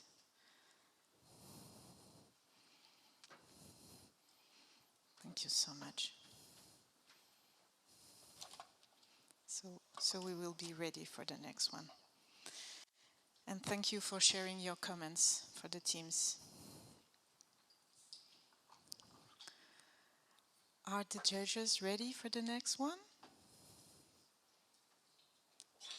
Okay, we will.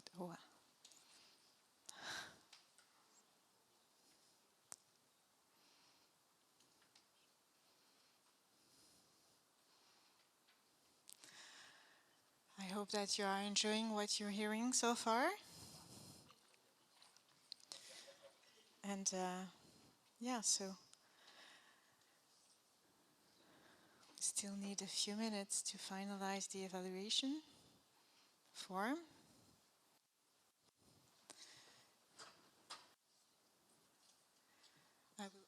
I will give you the mic, don't worry. It is this one, yes. It's going to be in a few minutes. Hold on. Yeah, it's okay, it's normal. It's all good. I just want to make sure that our judges are ready for the next one. All good?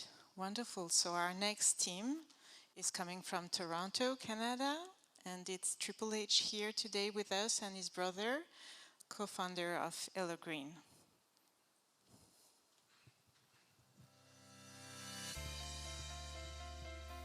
I'm developing a technology to convert waste like lead contaminants into valuable products with electricity. I grew up in a coastal town in Malaysia. I learned about big bodies of water, that is the Straits of Malacca. And that's my first exposure to the water systems. I studied chemical engineering. I learned about water treatment system and the technology that further introduced me to the field.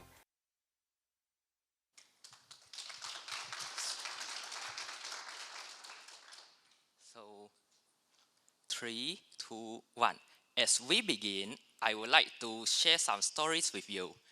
2,000 years ago, the ancient Romans put lead into their cup because it makes their wine sweet. They like it. However, this results in generations of low IQ offsprings that said to have led to the Romans' downfall. How poetic here that drinks leaded cup turns into a cup.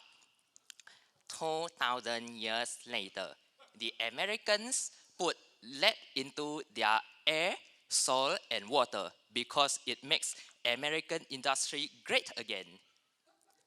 With the IQ of American children on decline, would history repeat itself? I'm Hui Huang Ho, or Triple H for my initials. Today, I'm happy to introduce you ElerGreen's electro-winning solutions to convert lead contaminants into valuable products with renewable electricity. ElerGreen takes waste and low-cost chemicals into valuable products like metals, polymers, and feedstocks. This allows waste management powered by renewable electricity for economic and eco-friendly production. And this is possible by ElerGreen's reactor invention. To understand how this works, let's look at your car, where there is the toxic lead acid battery. As you apply renewable electricity to it, the lead ions gets converted onto solid metals on electrode surface. For metals production, people hire workers or build expensive robotic arms to mimic human hands to remove these products. The problem is that this method is inefficient and didn't work for plastics. For instance, like we know plastics do not conduct electricity and it will quickly block the reaction. In response, ElerGreen redesigned the electrode into a conveyor belt pressed against a remover blade to harvest solids continuously. This automated method is much more efficient for metals while allowing microplastics and chemicals like PFAS to be mitigated by electricity. And as you see from the caption, electro-winning, I did not make this up. From dictionary, it's literally called electro-winning, not electro-losing. And it's more than 10 times more cost-efficient than conventional method. In terms of value and impacts, we see metals, polymers, and chemical plants face toxic waste emissions across Great Lakes. This often led to environmental enforcement against them for fines and losses. Coupled with carbon tax, their profitability is greatly affected. Seeing this, ElerGreen offers them clean solutions that are affordable, which further comes with other perks like easy to use, incentives, and great public relations. And among these, we can focus on battery and mining companies as our first customers with the more than 10 times cost efficiency. Here is the fun part as demo. We have also built the full-scale reactor that can handle 1 water tank of waste per day in a process plant located in Sarnia and across Ontario. As further great news, we have invention patent covering more than 100 countries for more than 94% of global market. This allows us to provide great price value by completing the plant and scale with Michigan across Great Lakes. It will also support $1 million plant proposal with Canadian government. As commitment, we managed to leverage the semi-final price for more than 29 times from Ontario, and we hope to do the same with the grand prize if won. We have identified various partners that can provide the matching funds such as St. Lawrence and Lambton colleges, and we welcome Northwestern Michigan College and all of you to join. Looking back at the story, this time round we can say no from becoming low IQ with ElerGreen's electro-winning solution. Truly electrification done green. ElerGreen has gone so much mileage for you, but the ball is for you to accept this. So the takeaway is, don't lose IQ, support ElerGreen electro-winning now. Thank you.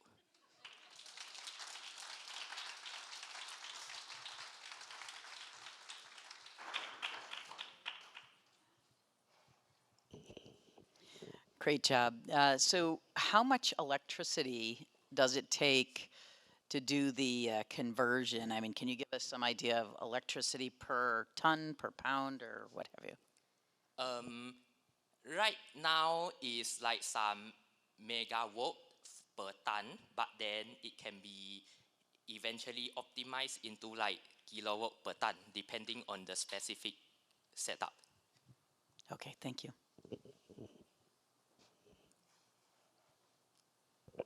Are there other uses for this other than removing lead? The technology seems similar to how gold is sometimes electrolyzed and then scraped from the substrate in a refining process.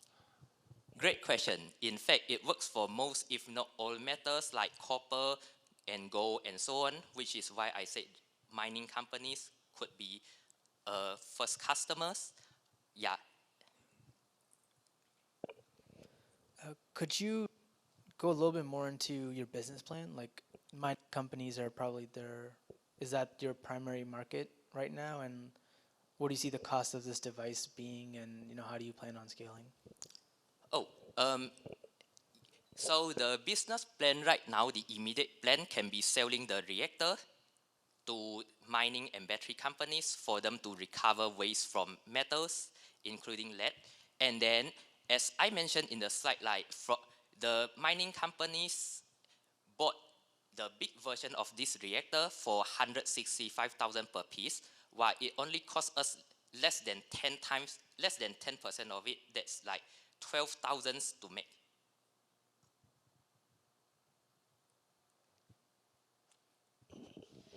So let me tease that out a little bit more then. So the waste that comes out of a mining activity, you're saying you could use that reactor and clean that waste so that we don't have to have the holding ponds and everything else that we worry about for years on end?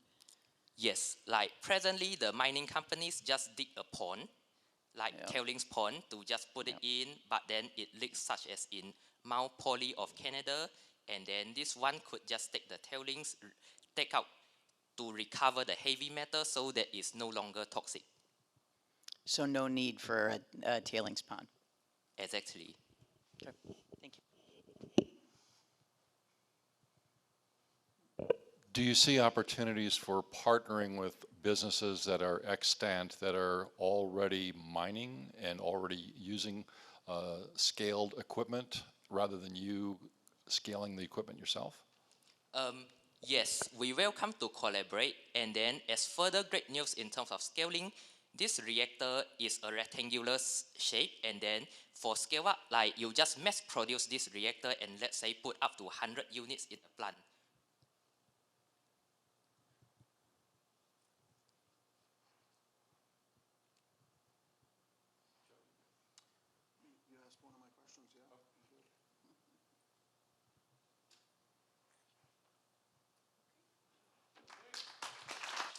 Thank you so much, and remember to support ElerGreen Electro winning. Congratulations. Thank you, Triple H, and thank you to the judges for your questions. And you can share your comments on Triple H presentation on the StLo platform. We already have one, actually. Amazing. Thank you for that. We're going to move to, so we've halfway through. We have 4 teams left to pitch. Amazing. And 2 quiz left too. And this is our 4th quiz to win actually a book of poems. So if you're the kind of person who loves to look at sunrises and sunsets on the Lake Michigan, for example, or any other lake, this is the perfect book for you to match with the wow of what you will see. So let's go with the 4th quiz.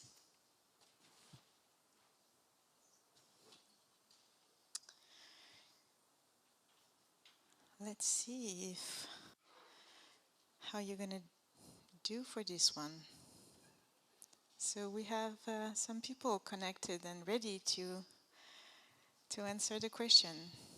Let's go. Let's see how you're going to answer this one. How much water goes into a cup of coffee, including the whole process of growing, transportation, processing the coffee and everything? So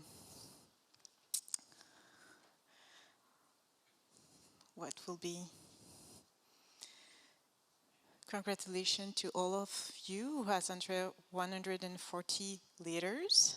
That's the right answer. And the winner for this question is, waiting for the list with the winner. I don't know why we have to. Here we go. Josh. Josh from Wave Lumina. Congratulations, Josh. So that's amazing. So I will give you your book of poems. Congratulations for that. Okay. Thank you for playing the game. That's fun. Okay, so now we are ready for our next team with Ruby, who is coming from the market area, and from Michigan too. And so we are ready for your pitch.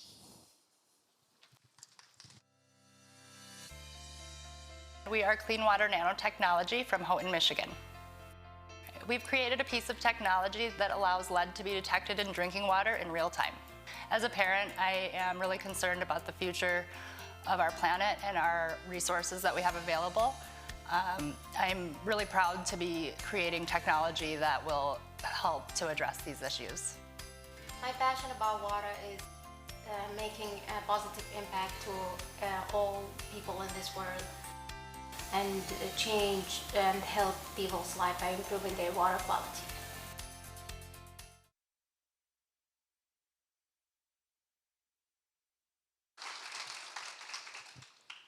Hello, everyone. I'm Dr. Ruby Al-Hajjar. I'm the CEO and the founder of a Clean Water Nanotechnology. We believe the important role of clean water in people's life, and our mission is to reduce spreading of disease by reducing contamination water. Breaking news. We hear about lead poisoning in water or in food, and that's a big threat for people and also for beverage industry. Why is that? Because microbial and chemical, they are continuous contaminant the beverage industry. So because of that, the beverage industry, they testing their products in different stage to make sure the safety of the product before they send it to the consumer. But even they do that, the outbreak is happen. And what is that will cost? They will cost them their reputation, their business, and also maybe they cost them legal actions. So what they really need to do is really monitoring their products, real-time monitoring, to make sure they catch the contaminants before it's go to the consumers. And we, in a Clean Water Nanotechnology, we create the real-time monitoring system for detecting contaminants, and we have a provisional patent on it. So here is our biosensor, here is the lead in the water, and then we sense it, then send a custom alarm to, and upload data to detect the contaminants. And also we're planning to detect other contaminants like bacteria or arsenic. So in the solution in the real life, here is the beverage manufacturing, here is our biosensors, and here is the contaminants, for example, lead, and we sense it, then we send a custom alarm to and real data to stop the process before you send it to your consumer, and by this way you're protecting your business. So I imagine my innovation like fire alarm, but for water. So the market opportunity, if we aimed for globally, it will be 7 billion, and if we focusing on North America, we will reach $2 billion, and if we focusing on beverage manufacturing in the US, it will reach 43 million. And we're planning to test our first prototype locally in a beer manufacturing, and we have a relationship with it.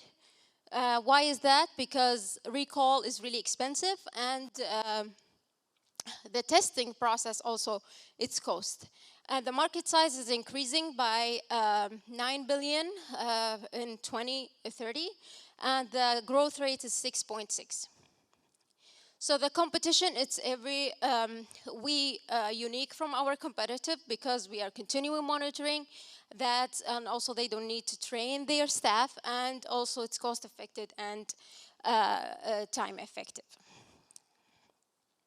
So our business model is business to business. We will do direct sale and partnership, and also online presence. We will do subscription services and annual maintain fee. So where we are, we develop our idea, we join a lot of consulting group, and we did a lot of provisional patents, and also we established a lot of customer discovery. We have more than 100. Right now, we are joining Accelerator in Houghton, and also in the future, we will apply for more awards and seed fund, and also we built our first prototype. To do that, we are a group of PhD. I have a PhD in water microbiology and nanotechnology. I do this in all my life. This is my passion. And also my partner, Dr. Emily, she's a multiple entrepreneur. We have also machine learner developer. We have chemical engineering and electrical engineering mentor, and we have also supporting team to develop the business, and also local support and global Detroit. So that's my time. Thank you so much. We are actually seeking for early stage funding to build our first prototype. And also we want to introduce to the beverage industry and partnership. So thank you so much, and I will have your questions.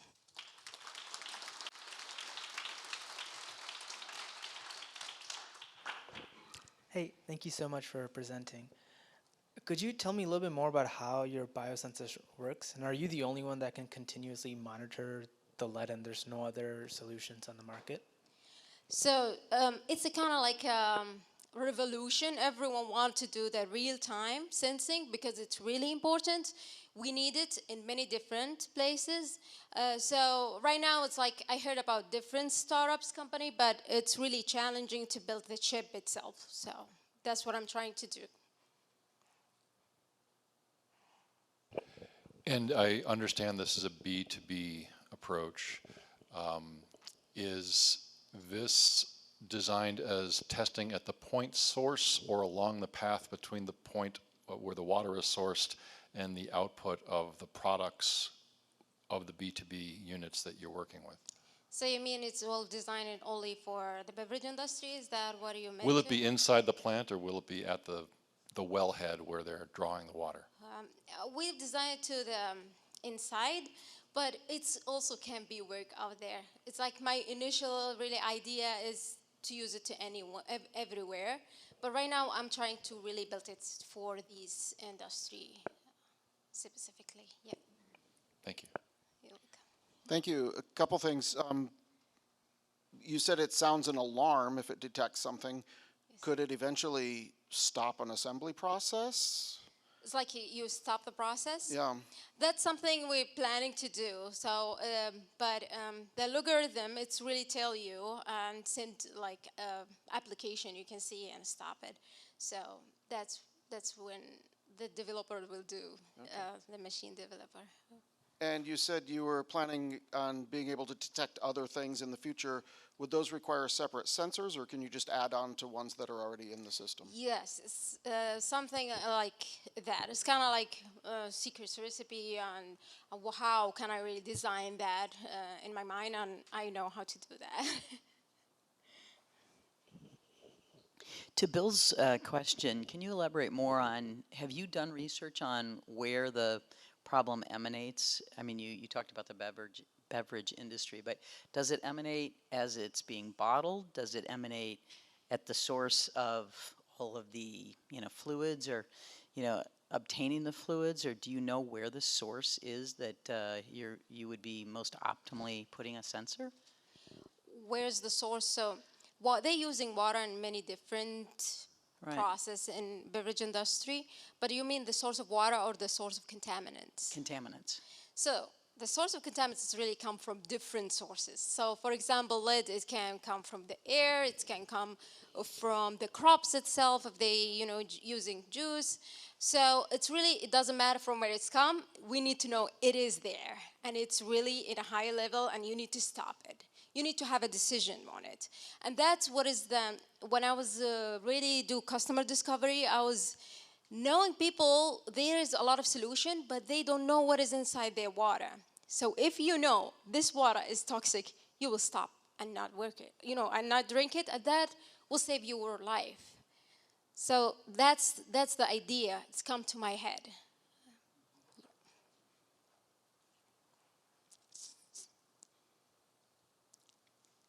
Thank you for questions.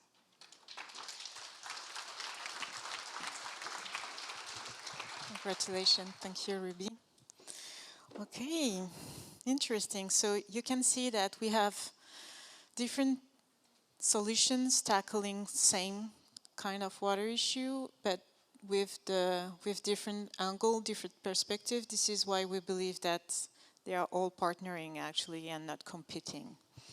So thank you for that. So you still can share your comments with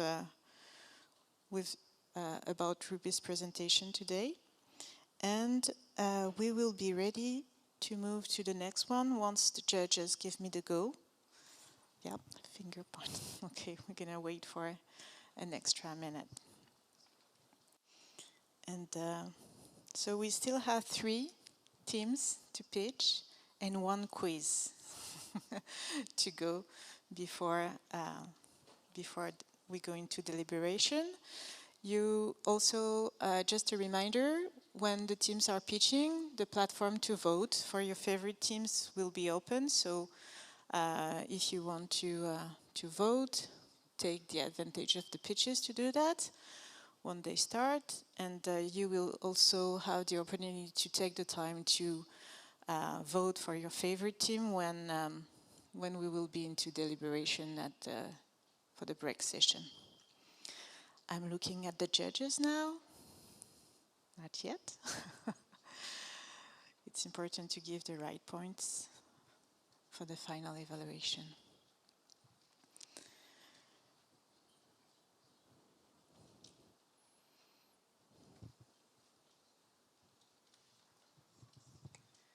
Great.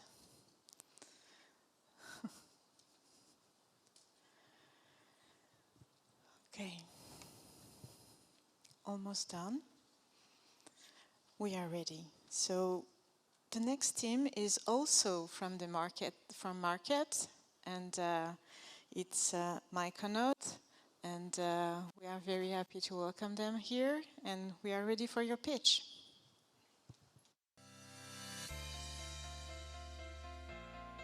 At Myconaut, we are growing plants with fungi to clean up polluted soils. I think it's obvious in the sense that we're all made of water, right? We're 70%, and so it's like, do you care about yourself? Like, of course I care about myself. Well, I am water. I move with the tides. Lunar cycles. Like, this is something, it's a mirror image of myself looking at the, waterways. So it's kind of maybe an enlightened self-interest.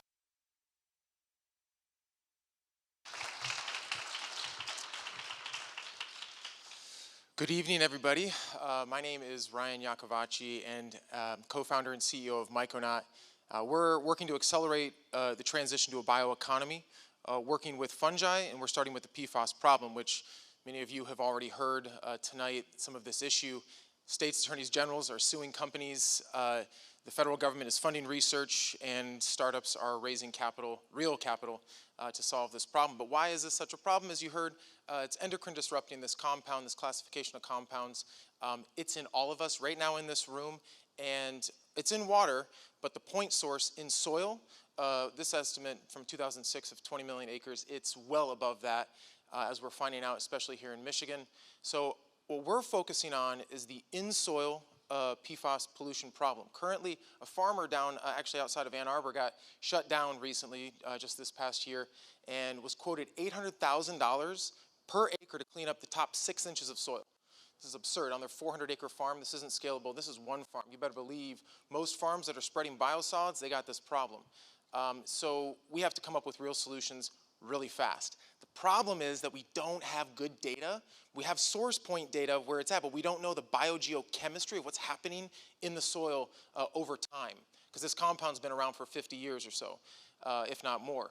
So we have to leverage our emerging AI, ML, language model partners to help develop solutions. So this market, right, is unfortunately massive. A recent PubMed article came out and estimates 1,000 times greater than global GDP, about $106 trillion. That's insane. So there is a huge need, clearly, for in-soil pollution remediation, and there's really very few options. So we have not only an opportunity to demonstrate our biotechnology, but to get ahead of this solution and developing AI tools that can help everyone to solve this problem. So what we're proposing is to use the humble fungi, right? And this association that 95% of terrestrial plants have. We know, with our partners at the University of Minnesota, that fungi break down these pollutants. As well, plants extract them into their biomass, albeit at low rates. This is clearly a much more cost-effective strategy for point source pollution that we need to expand on very rapidly. So what we're calling the biorecurrent selective process, we then go to these polluted sites, we collect soil samples, we screen microbes in our internal lab assay, we go to the field for pilot projects, verify, we leverage then AI and ML modeling to then find better solutions, develop stronger algorithms, better hypotheses faster. We do it again. We open up and expand to more partners, more data, better algorithms. And I believe we can do this because our team has an extremely diverse background from ag tech startups, water treatment, microbiology, mycology, analytical chemistry, machine learning, and business experience overall. On top of that, I'm very proud to announce here for the first time that we've been awarded a National Science Foundation SBIR Phase 1 that we are now initiating this year with partners in NVIDIA. We were part of their inception cohort to leverage their AI and ML tools, our research partners at NMU and University of Minnesota, as well as engineering firms that we have fully executed NDAs with and are beginning contract negotiations here in the US and across the pond in Europe. So obviously, we all got the green checks. I don't want to be clear. We are one tool in the toolbox. This is an all hands on deck moment. We want to work together with partners that are doing other solutions and especially leveraging our AI tools that can empower them to come up with stronger solutions, so we're all working together to build this large data pond, right? So over the past 2 years, we've been building these broad partnerships from the US Forest Service to engineering firms, running through accelerators, applying for NSF, and now we are ready to expand into this scalable phase where we're looking to plant sites this year in Michigan by July, close contracts, and collect this data, demonstrate the AI tool, and then 2025 reapply for phase 2 and scale up our company to then license out to these engineering firms and expand more and more data, right? This is the name of the game. So we're asking for $2.5 million in seed funds to get us through for 24 months. We need to expand the team, expand a legitimate laboratory in Marquette, and begin to just collect data that can demonstrate this opportunity for solutions. So really, you know, if you guys will join us all together here and all the aqua entrepreneurs to help solve this PFAS challenge right ahead of us. Thank you.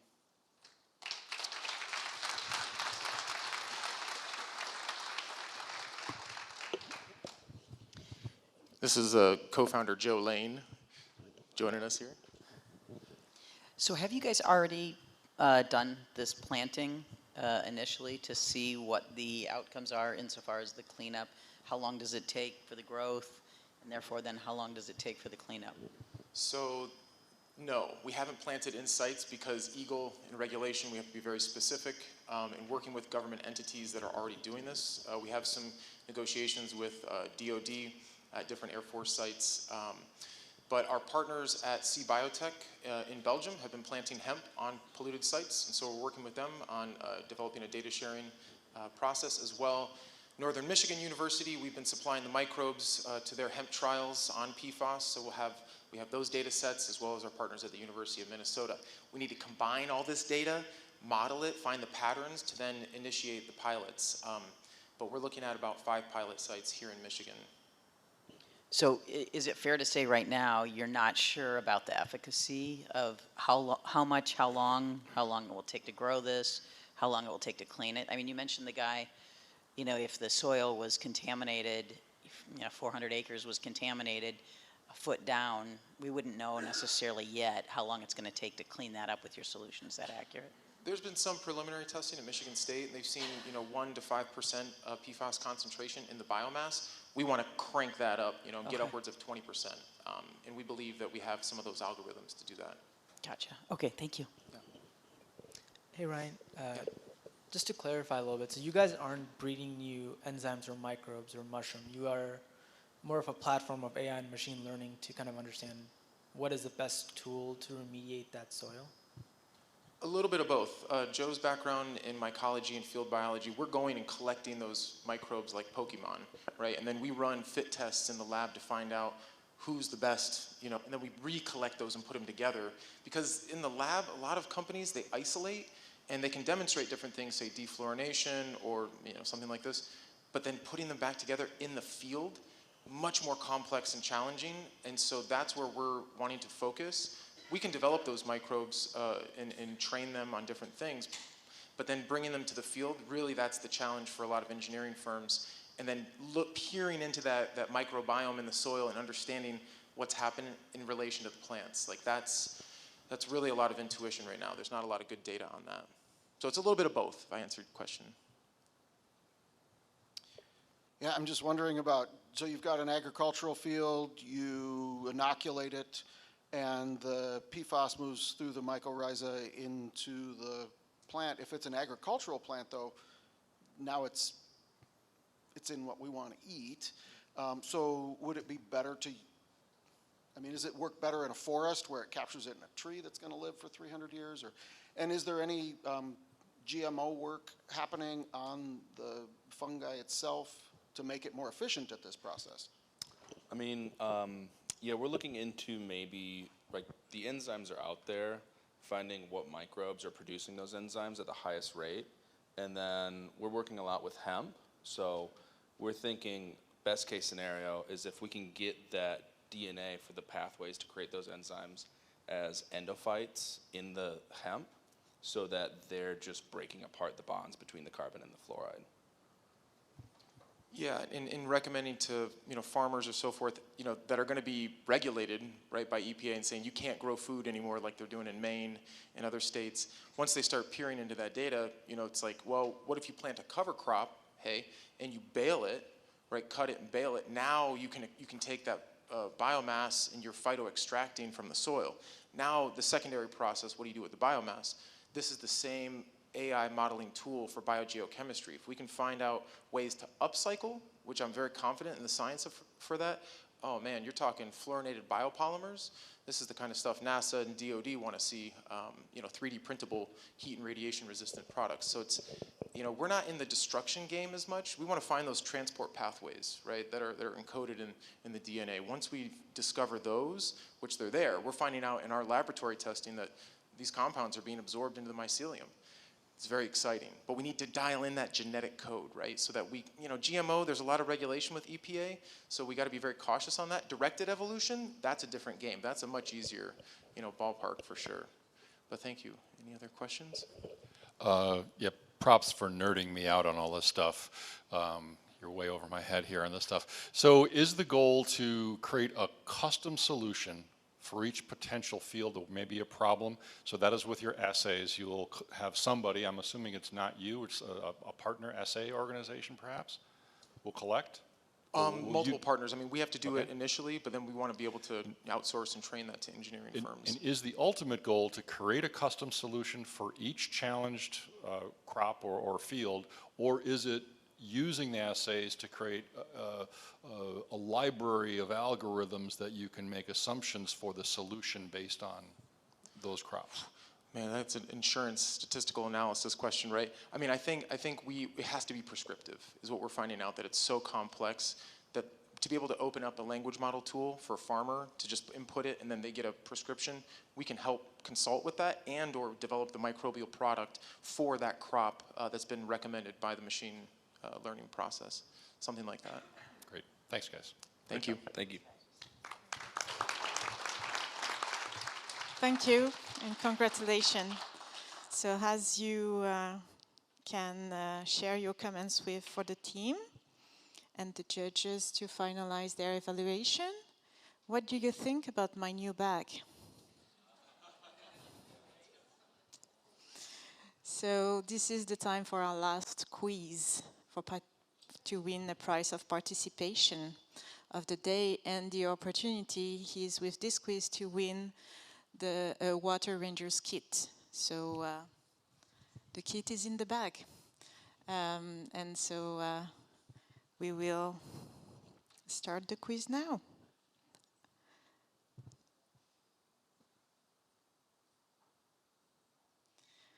Okay, let's see if everybody is connected.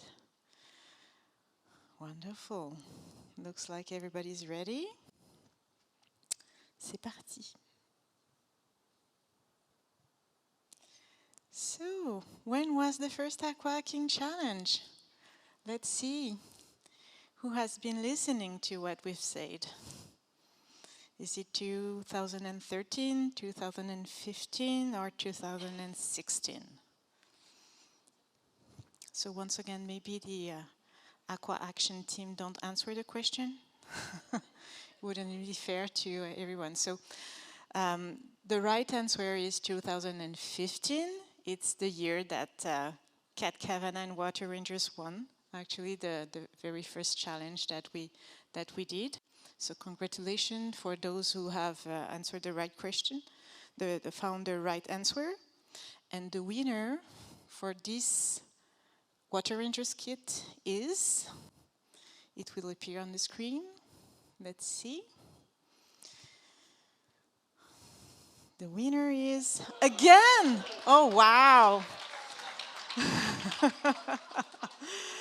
Okay, this one is Josh Art. Okay, congratulations, Josh. You won an amazing kit and you will be able to use it on Lake Michigan. So that's amazing. Congratulations. Okay, we are ready for the two last teams to pitch. And so we have Team Baleena, two friends who are coming from Philadelphia to pitch to you today.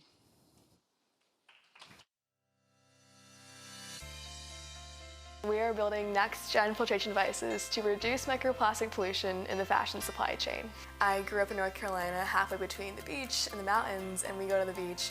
I guess how intertangled it is with my upbringing and the things that I really enjoyed. And so that's why water for me. I grew up in Kentucky, swimming in creeks, and in college we decided to tackle microplastics pollution in waterways, and we've been doing cleanups and things like that, and just realizing the scale of the issue, and so those are definitely the reasons.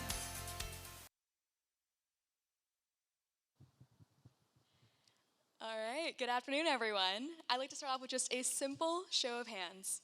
Who here has had water to drink today? All right, pretty much everyone. This is great context. Now, I wonder, what impact do you think the clothing you wear has on the water that you drink and your personal health? Well, to answer that question, let's start off with a t-shirt. Today, more than 2/3 of our clothes are made from synthetic plastic fibers. From the very inception to every time we throw them into the wash, they release microplastics. In fact, a single load of laundry can release 700,000 plastic fibers into our waterways on average. These fibers are transported out of the home via wastewater, released into the ecosystem, wreaking havoc on our planet. Now, what is that doing to you and I and everyone in this room? Well, much of the seafood products we eat and almost every sip of water that we drink will contain microplastics. And this has been linked with a number of urgent health risks such as endocrine disruption, reduced reproductive health, cancer, and an increased risk of heart disease. That's why, here at Baleena, we're out to solve that. My name is Julia, and I'm the co-founder and CEO of Baleena, where we are building best-in-class, next-gen filtration devices to reduce microplastic pollution in the fashion supply chain. We are starting where we can have the greatest impact right off the bat in the household washing machine. What you see here is our patent-pending device that attaches to the inside drum of your machine. You run your laundry as normal, and after about 30 washes or 2 to 3 months of use, once that filter is full, it's replaced with a new one. Baleena provides unique value in its high efficiency, its universality, as well as its ease of installation and use. Now, the current competitive landscape of external filters, laundry bags, laundry balls, leaves a glaring gap that Baleena fills as the first of its kind in-drum solution. We can offer high efficiency alongside convenience, long lifetime, and site specificity down to the 20 micron level. Baleena began with a focus on the eco-conscious individual, and we started with D2C hardware sales. We leveraged this D2C space as an incredible testing ground in order to de-risk our technology and iterate much more quickly with feedback. We also saw significant traction. With rapid growth in our product demo engagement online, over 250 waitlisted customers, and LOIs from early distribution partners from across the US. That initial success revealed an even broader opportunity as interest from the washing machine manufacturers, the OEMs, apparel brands, rental resale platforms, and other industry stakeholders grew. Now we are currently focused on how do we license our technology directly to the OEMs as both an aftermarket add-on device and a solution built into the fins and agitators of all new machines. So that's our long-term vision. And how are we going to get there? Well, I'm excited to announce we recently signed on our first few commercial pilot partners. There is Henkel, they are a laundry CPG company, there's Whirlpool, an OEM, and there's Arc'teryx, a more technical outdoor apparel brand, to pilot our filters in their laundry testing, design, and service centers. Now here at Baleena, we are creating next-gen filters that will attack every market that's out there to ensure microplastics don't enter our environment. Our beachhead is this almost $3 billion household water treatment market. And we're driven by strong tailwinds regulation led by Europe and California to move towards larger and global markets. Finally, here at Baleena, we have the team for success. We are an all-female founding team of UPenn material science engineers that have been recognized for our work and have raised to date over $460,000 from grants, prizes, and accelerators, about 80% of which has been non-dilutive. We're advised by incredible scientific thought leaders, angel investors, and seasoned entrepreneurs in the climate tech and water spaces. Now, to really drive home the point of why it's so urgent to act now, if just 10% of households in the Great Lakes region use Baleena, we can save the equivalent of 4.8 million plastic bottles from ending up in our oceans each year. Now remember, let's wash our t-shirts, not eat them. Thank you so much for listening. I'll take any questions now. Sarah.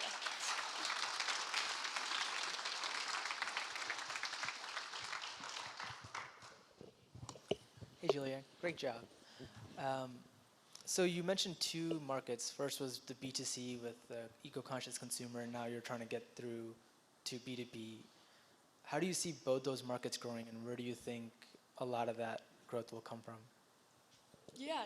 I think the D2C market will grow with education awareness as that is growing pretty naturally. I think it's also being grown by regulation. And so, for example, in Ohio and New Jersey, they're actually contemplating rebates. And so if consumers buy external filters, you're able to get $100 back. And so I think as those initiatives take form, the DC market will grow pretty naturally as we also, how do we integrate our products into the machines also starts to take form. On the B2B side, I'll speak mostly about OEMs, which is our primary customer.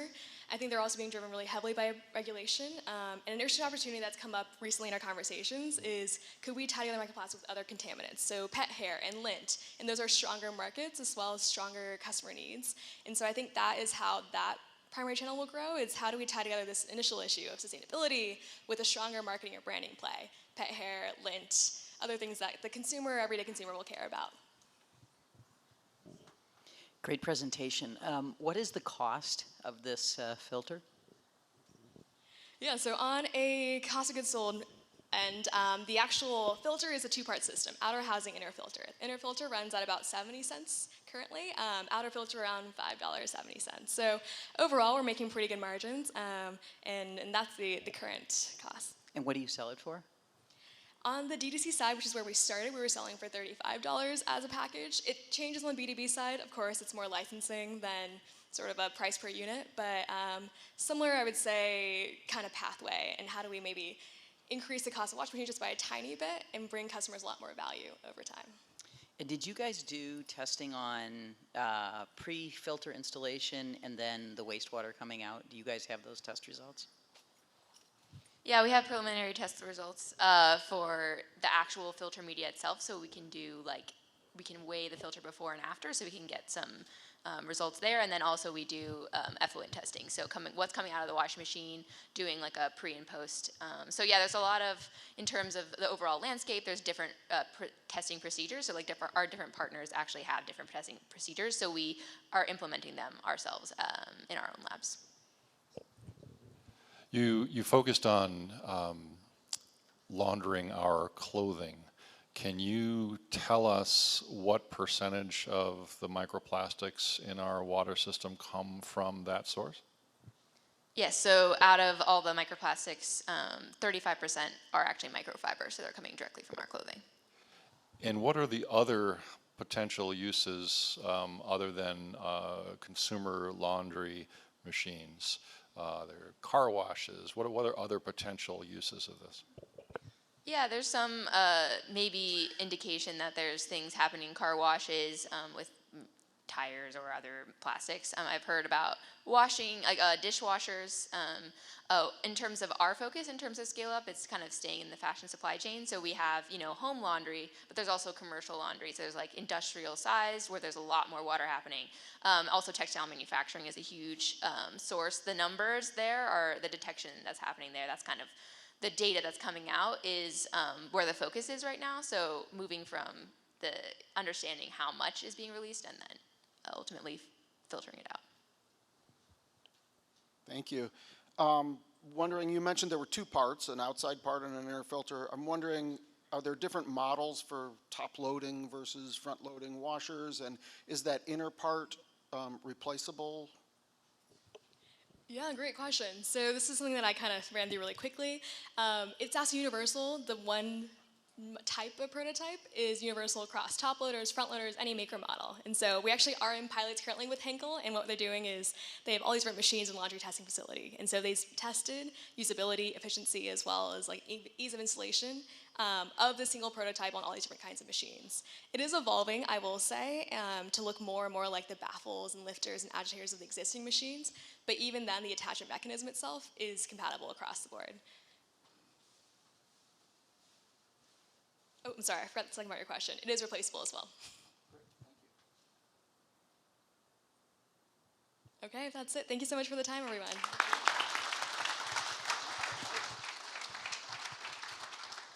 Congratulations, and we already have some great comments on the StLo, and we are almost at the end of the presentations, but I will wait for the judges to tell me when they're ready for the final pitch.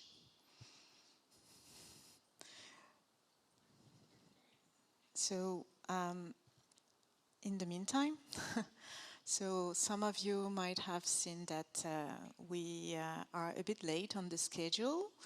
This is what happens when we are passionate about what we are doing. We just want to talk a lot about what we love. When we will be done with the final pitch, I will give some instruction about when we will be back after the deliberation. So I'm just going to wait for the final pitch to happen, so to have the right time to share with you. So and stay before the break, because I will have some instruction also to share with you for the next steps. Thank you.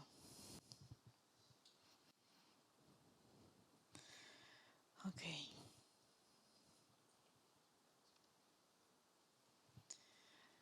I think that we are ready for the final pitch. And so the final team is from Michigan too. And there are two today with us. And they're named MotMot. And right now they are giving something, prototype, to the judges. So if you are ready, please welcome MotMot.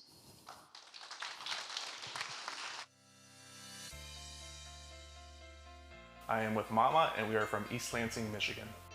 So MotMot puts robots into our watering pipe to inspect the conditions for cities.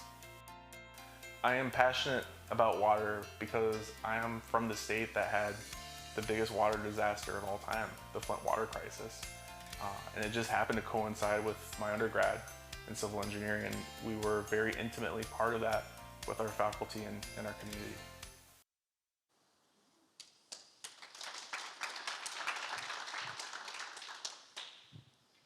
So we can send a rover to Mars, but managing and ensuring clean, affordable drinking water here on Earth can seem impossible. But why does it have to be?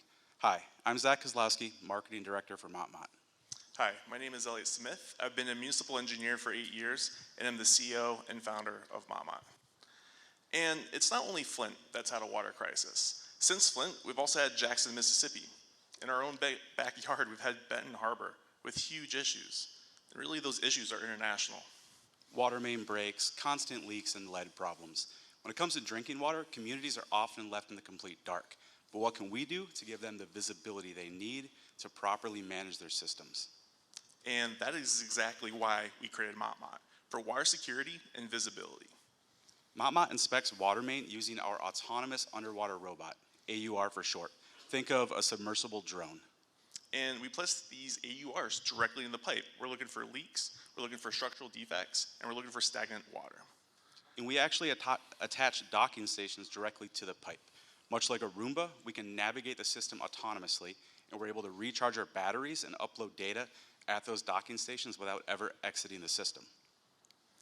The video that's playing behind us is our real prototype, and it's illustrating the autonomous localization in our pool lab. So our AUR, it has a camera. We're able to do acoustic sensor technology, but we also have chlorine sensors. Why do we have chlorine sensors? Well, if you can warn cities that their drinking water is losing corrosion control, you can prevent the leaching of lead within their system.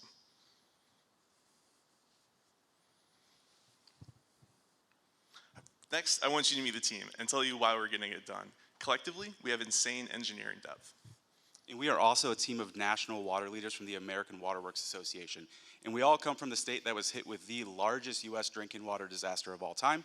And frankly, we're here to kick some ass so that doesn't happen again, because people deserve better. But don't just take it from us. We got out of the building and we conducted over 140 customer discovery interviews with water leaders from across the US and from Canada. And the sentiment was pretty consistent within that industry. It's an industry that's lacking financial security, a decreasing workforce, and has no public support. Really, they've been kicking the can down the curb for too long, and they need help. And just by talking to the industry, we were able to craft a viable B2G business model. And through our customer discovery, cities actually started to ask us for a pilot program, letting us know they want us in their pipe. To date, we have 7 communities in Michigan and 1 in Alaska that are committed and signed up for us to test their systems. We're coming out of Michigan State's engineering lab right now with prototypes, and we just secured a huge partnership with our city's waterworks department. It's allowing us to take the technology, put it into water main, and test it in the field. So the next steps for our go-to-market plan are to start servicing those pilot programs in early 2025. Next, we aim to target commercialization for our beachhead market. And as you can see on the chart, there are approximately 2.2 million miles of water main in the US. That's a lot of pipe.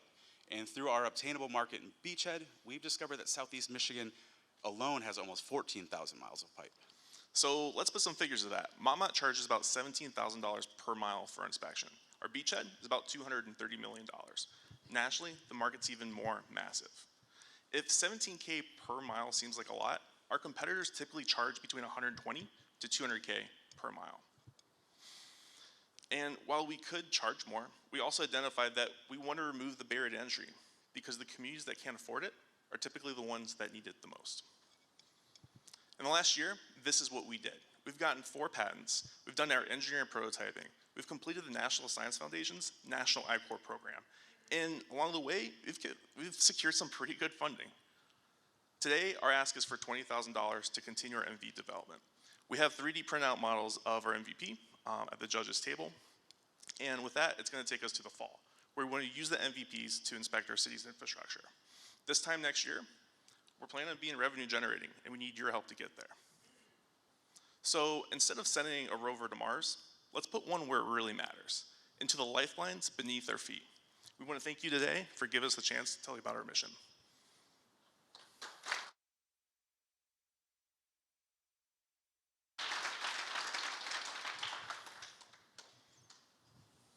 Thanks, guys. How far apart are the docking stations, and how are they attached? Do you have to dig a hole and put it on there? And then do you guys also make the docking station? Yeah, so we would make the docking stations. The distance between each station would depend on the demand of water for the system. But between 8 and 10 miles. And the way that it captures is through magnetic capture. So when you and I are asleep, there's not a big demand for water. So the flow in water, the flow within water main is pretty slow. It typically goes about 0.5 foot to 1 foot per second. When everyone wakes up in the morning, that system is roaring. It's going to 5 to 8 feet per second.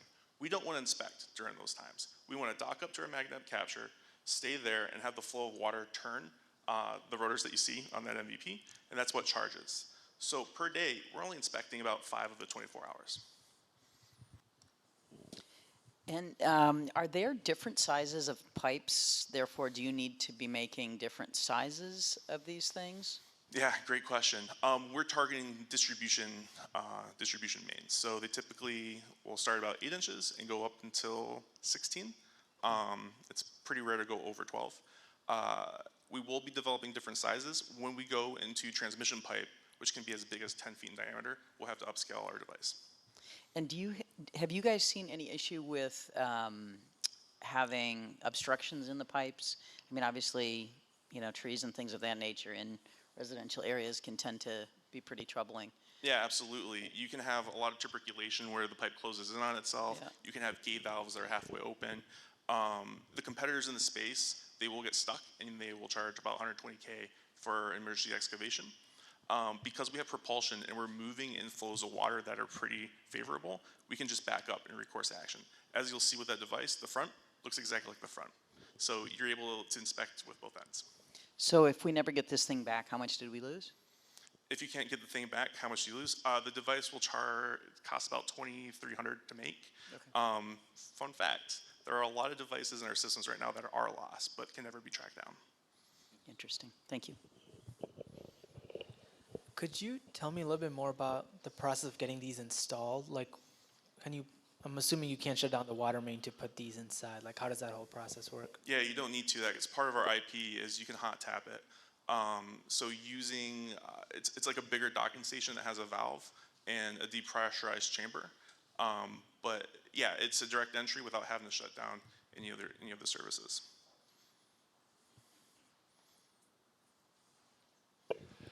So I can see how this would make some really cool YouTube videos. Tell me what it is you're inspecting. Are these strictly video representations of the pipe? Are we taking water quality tests along the way? How is that being transmitted back to you? I see they're charging magnetically, but how are you transmitting data back so you can see it and use it? Yeah, the transfer of data or data transference is all through inductive coupling at that docking station. What we're looking for inside of the pipe is really its condition assessment. It's looking how long you have until a pipe were to break. So we're looking at the tuberculation, we're looking for leaks, we're looking for air pocket voids. The water sampling is a little bit more complicated that you do need a lab for, and you need to go to a dead end and extract that. But we are able to measure the residual chlorine levels. So if we can note that there's an environment that's susceptible to a bacterial infection, like that we saw in Flint, you can let people know, like, hey, like there's a lot of stagnant water in here. We need to flush the system. And is this human analysis, or is AI looking at this video output? How is that working? Traditionally, it's been human analysis for your gravity sewer systems, but for this one, tech's come a long way in the last 2 years where you can use AI to assess it. So there's got to be an avoidance cost on this, right? For a city water main to burst that they didn't know was going to burst, there's obviously an inconvenience, et cetera, et cetera. Have you guys looked at that from your business model as far as the avoidance cost, and are you selling it based on avoidance cost? Yeah, we had to cap our pilot programs. We capped it at 8 in one of our communities, so the city of Livonia. They used to put $3.5 million per year in their general fund for water main breaks. They have a system of, I think, a little over 150 miles. So the avoidance cost makes a lot of sense for them. If they can get ahead of the water main breaks, be more predictive in that break, and also know what they're managing at the same time, it's huge. All right, thank you guys.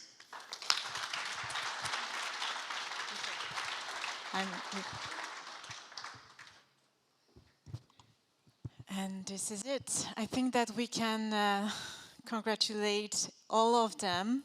We are done. 10 innovation. Very well done. Congratulations. And we can also, I think, congratulate the judges. What do you think about their questions? Well done on that. Okay, so very happy. So the 10 teams have pitched, and we have also some participants from the audience who have won some prizes today. That's amazing. So now we are about to go to a break. and for the judges to go into deliberation to identify the top 3. So for everyone, especially the one online, there will be a break session, and we will invite you to come back online in about 45 minutes at 5:45. So we will come back and be ready for the award ceremony, the official award ceremony of the day. For the rest of us, if anything that you've listened today, please do reach out to the teams. Take the time to connect with them, to talk to them, to see how you can help them further, to continue to ask them questions so they can always improve and receive your guidance to move forward. Please do use the break session to really connect with them and see how you can help them go the further mile. So this is it. We are at the break session. Congratulations. Thank you so much for your patience, and we see you in 45 minutes.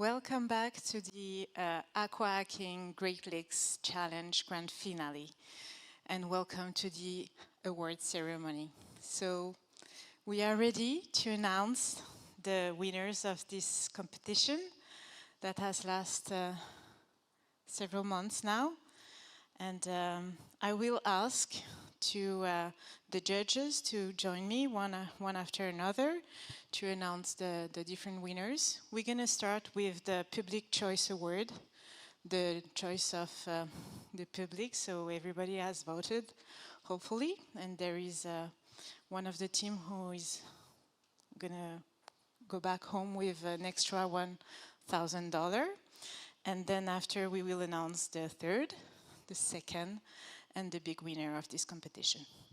So, without further ado, I will ask Joe to join me. And he will announce the Public Choice Award.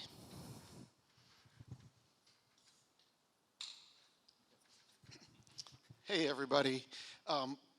What an amazing event, and it's just so cool to sit here in the freshwater capital of the world and have, you know, this amazing room full of people.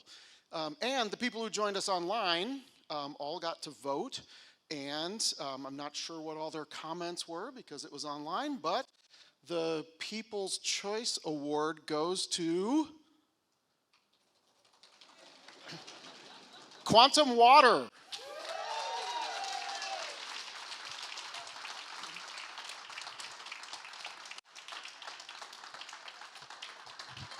Congratulations. Come on stage. Come. Thank you so much. Yes. Congratulations. Really. Well done. You're getting, I gotta say. Thank you so much, especially to everybody online who voted us as the People's Choice.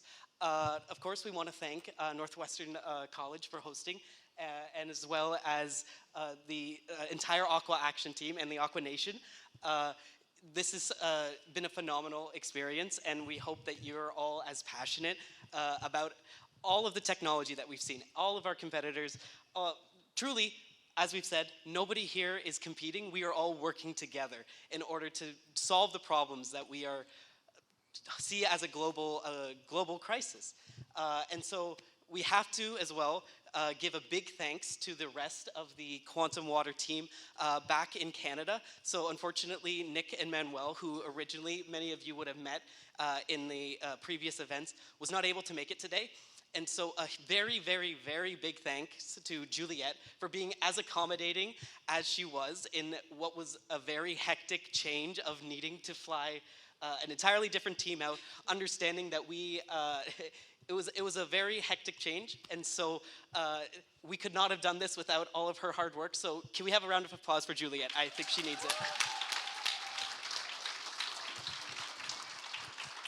And of course, we want to thank the Water Rangers because their partnership is truly going to be what gets us into our first field testing. And we think that that collaboration is going to yield fantastic results that we'll be so excited to share with you in the coming future.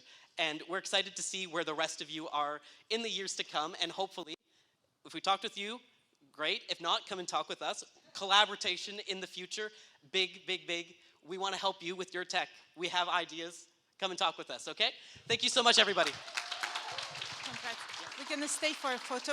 We're going to have a photo with the photo time. Where is the photographer? I missed photo time. No? No photo? I don't know Jack? where I'm looking. Yeah, Where's the please. photograph? I'm looking over there. I don't think I'm looking at the right one. Raise your hand if you're taking a photo. No, I think it's over. I think it's over. We need a photo. Oh, yes. Thank you.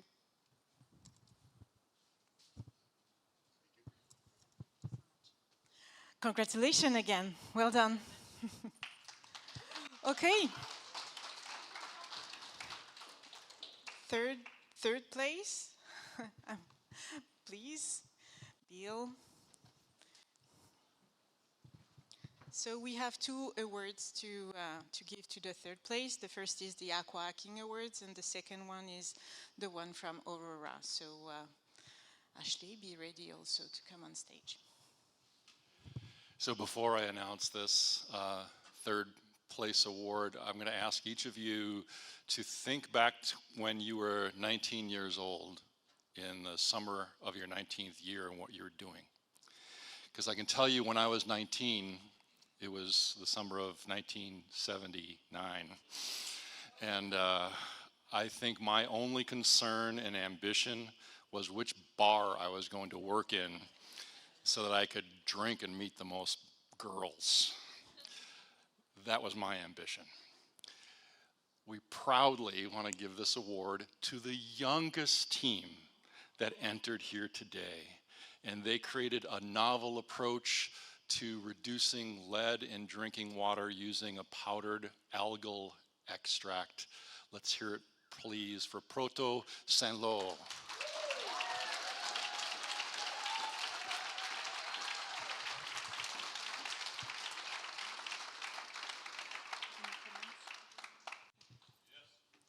Congratulations, really, well done.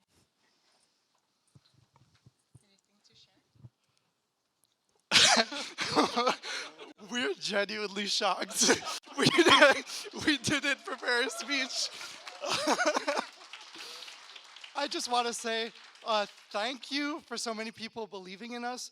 I'm 18, and I'm so happy for you guys to treat me like an entrepreneur and not be biased against my age. And I see my age as having so much potential. Do you have anything to say? Yeah, I mean, I feel terrible, but we didn't think we had to prepare anything. So we just want to say thank you to all of the Aqua Action, the Aqua Mafia, for such blood in, blood out, such a great community. We had such a great time preparing this presentation, preparing this pitch, meeting all of you. All of you are amazing. Thank you so much. We're so humbled to be in your presence, and we can't wait to keep going and see where the future takes us. So thank you. Congratulations again. Tell them it was cash award. Oh, yeah, so, yeah, good point, thank you. So, third place is coming with $5,000, so congratulations for that. And also, and also the award from Aurora, so it's the equivalent of $2,500 for different legal services related to patent and IP. And obviously, and the rest with incubation and everything. So congratulations for that.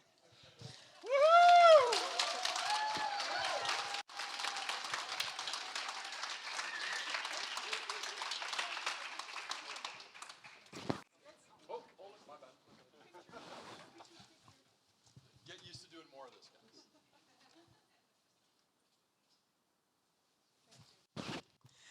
Great. So this is going well.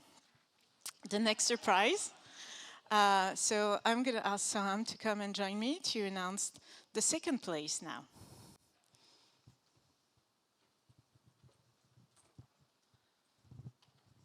Thank you. So to continue with the fairy tale endings, the second place winner is the Traverse City team, Wave Lumina. So Nate, Vernon, Josh, please come up.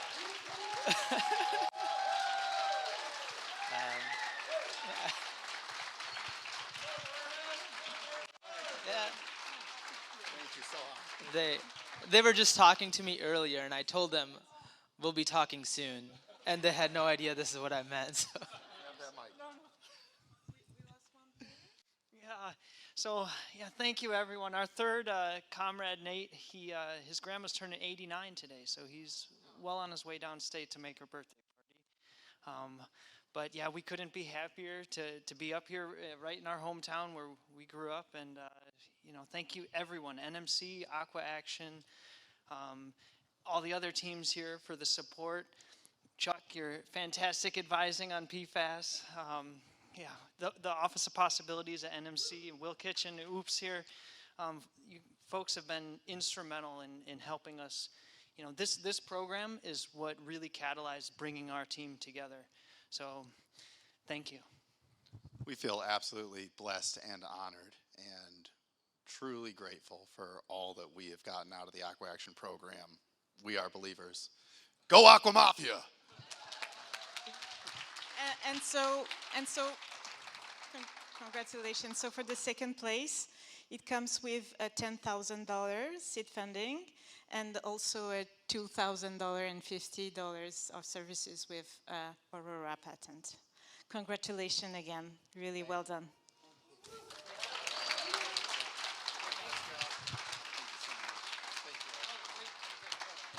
Thank you. Yeah, photo. Yeah, photo.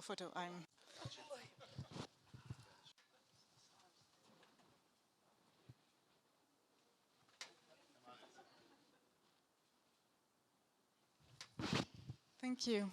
Okay.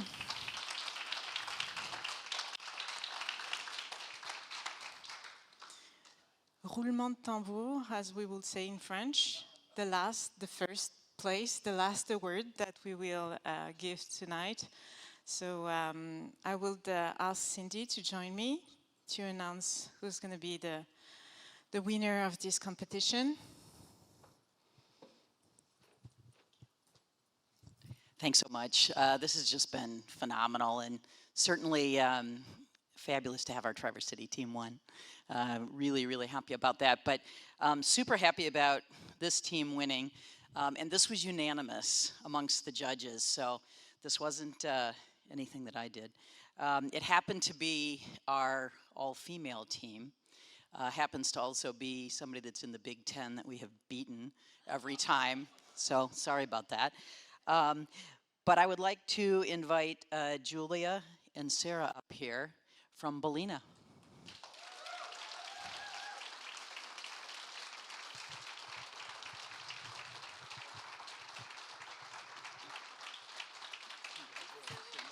Congratulations. You guys did phenomenal.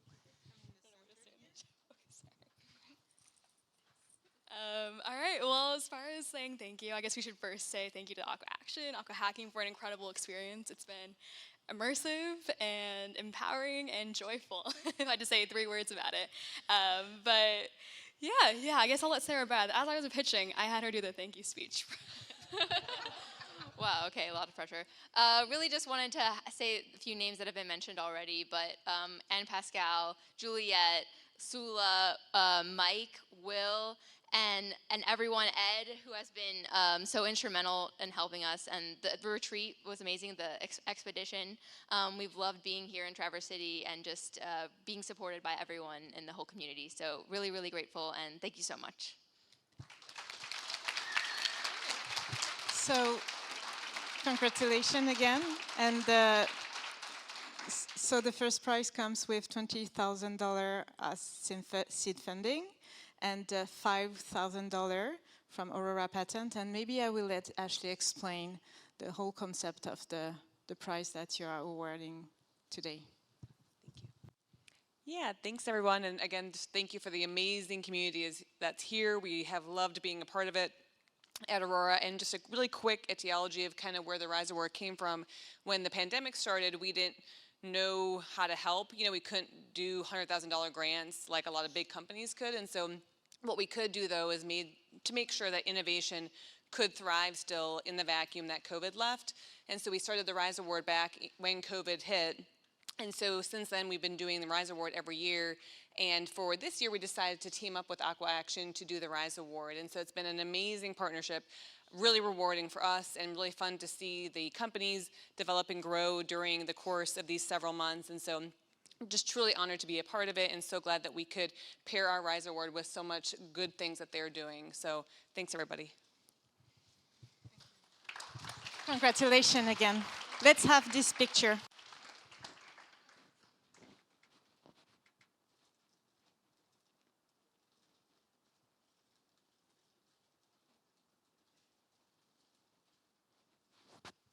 Great. Thank you so much, everyone.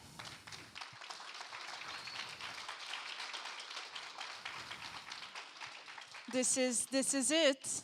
Congratulations again to everyone. So I know that some of you are a bit disappointed because you didn't receive any award, but I have to say that with the whole competition, everything that you've been through, and everything that is awaiting you after the competition too, we were saying that since the beginning, but this is true, you are all winners today, and this is only the beginning of something bigger than what just happened today.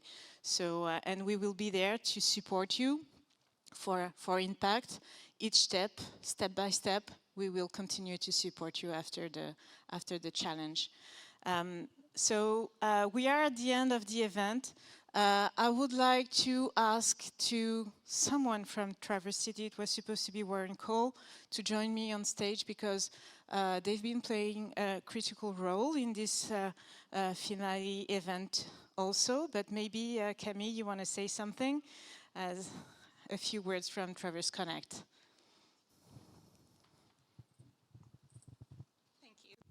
I did not know I would be speaking, but thank you.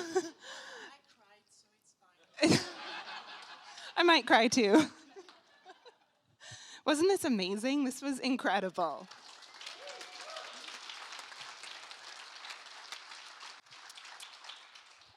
I'm Camille Hoisington. I'm with Traverse Connect. I'm the Director of Ecosystem Development, and this is exactly the type of thing we want to see in our region.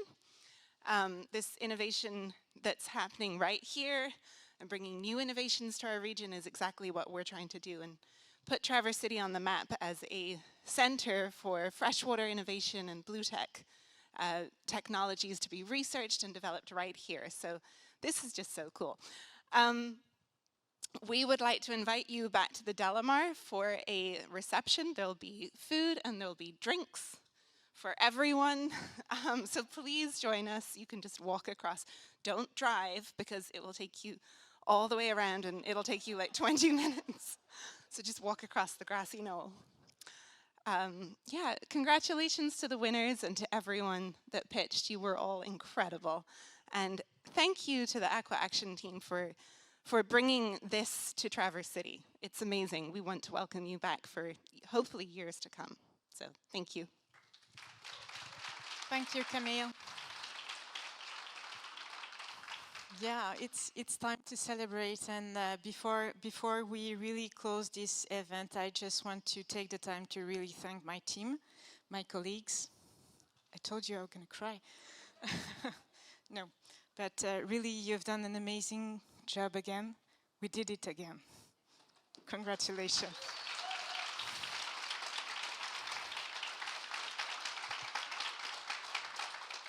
So to close the event, I would like to welcome again Carrie-Anne and Jason on stage for the closing remarks.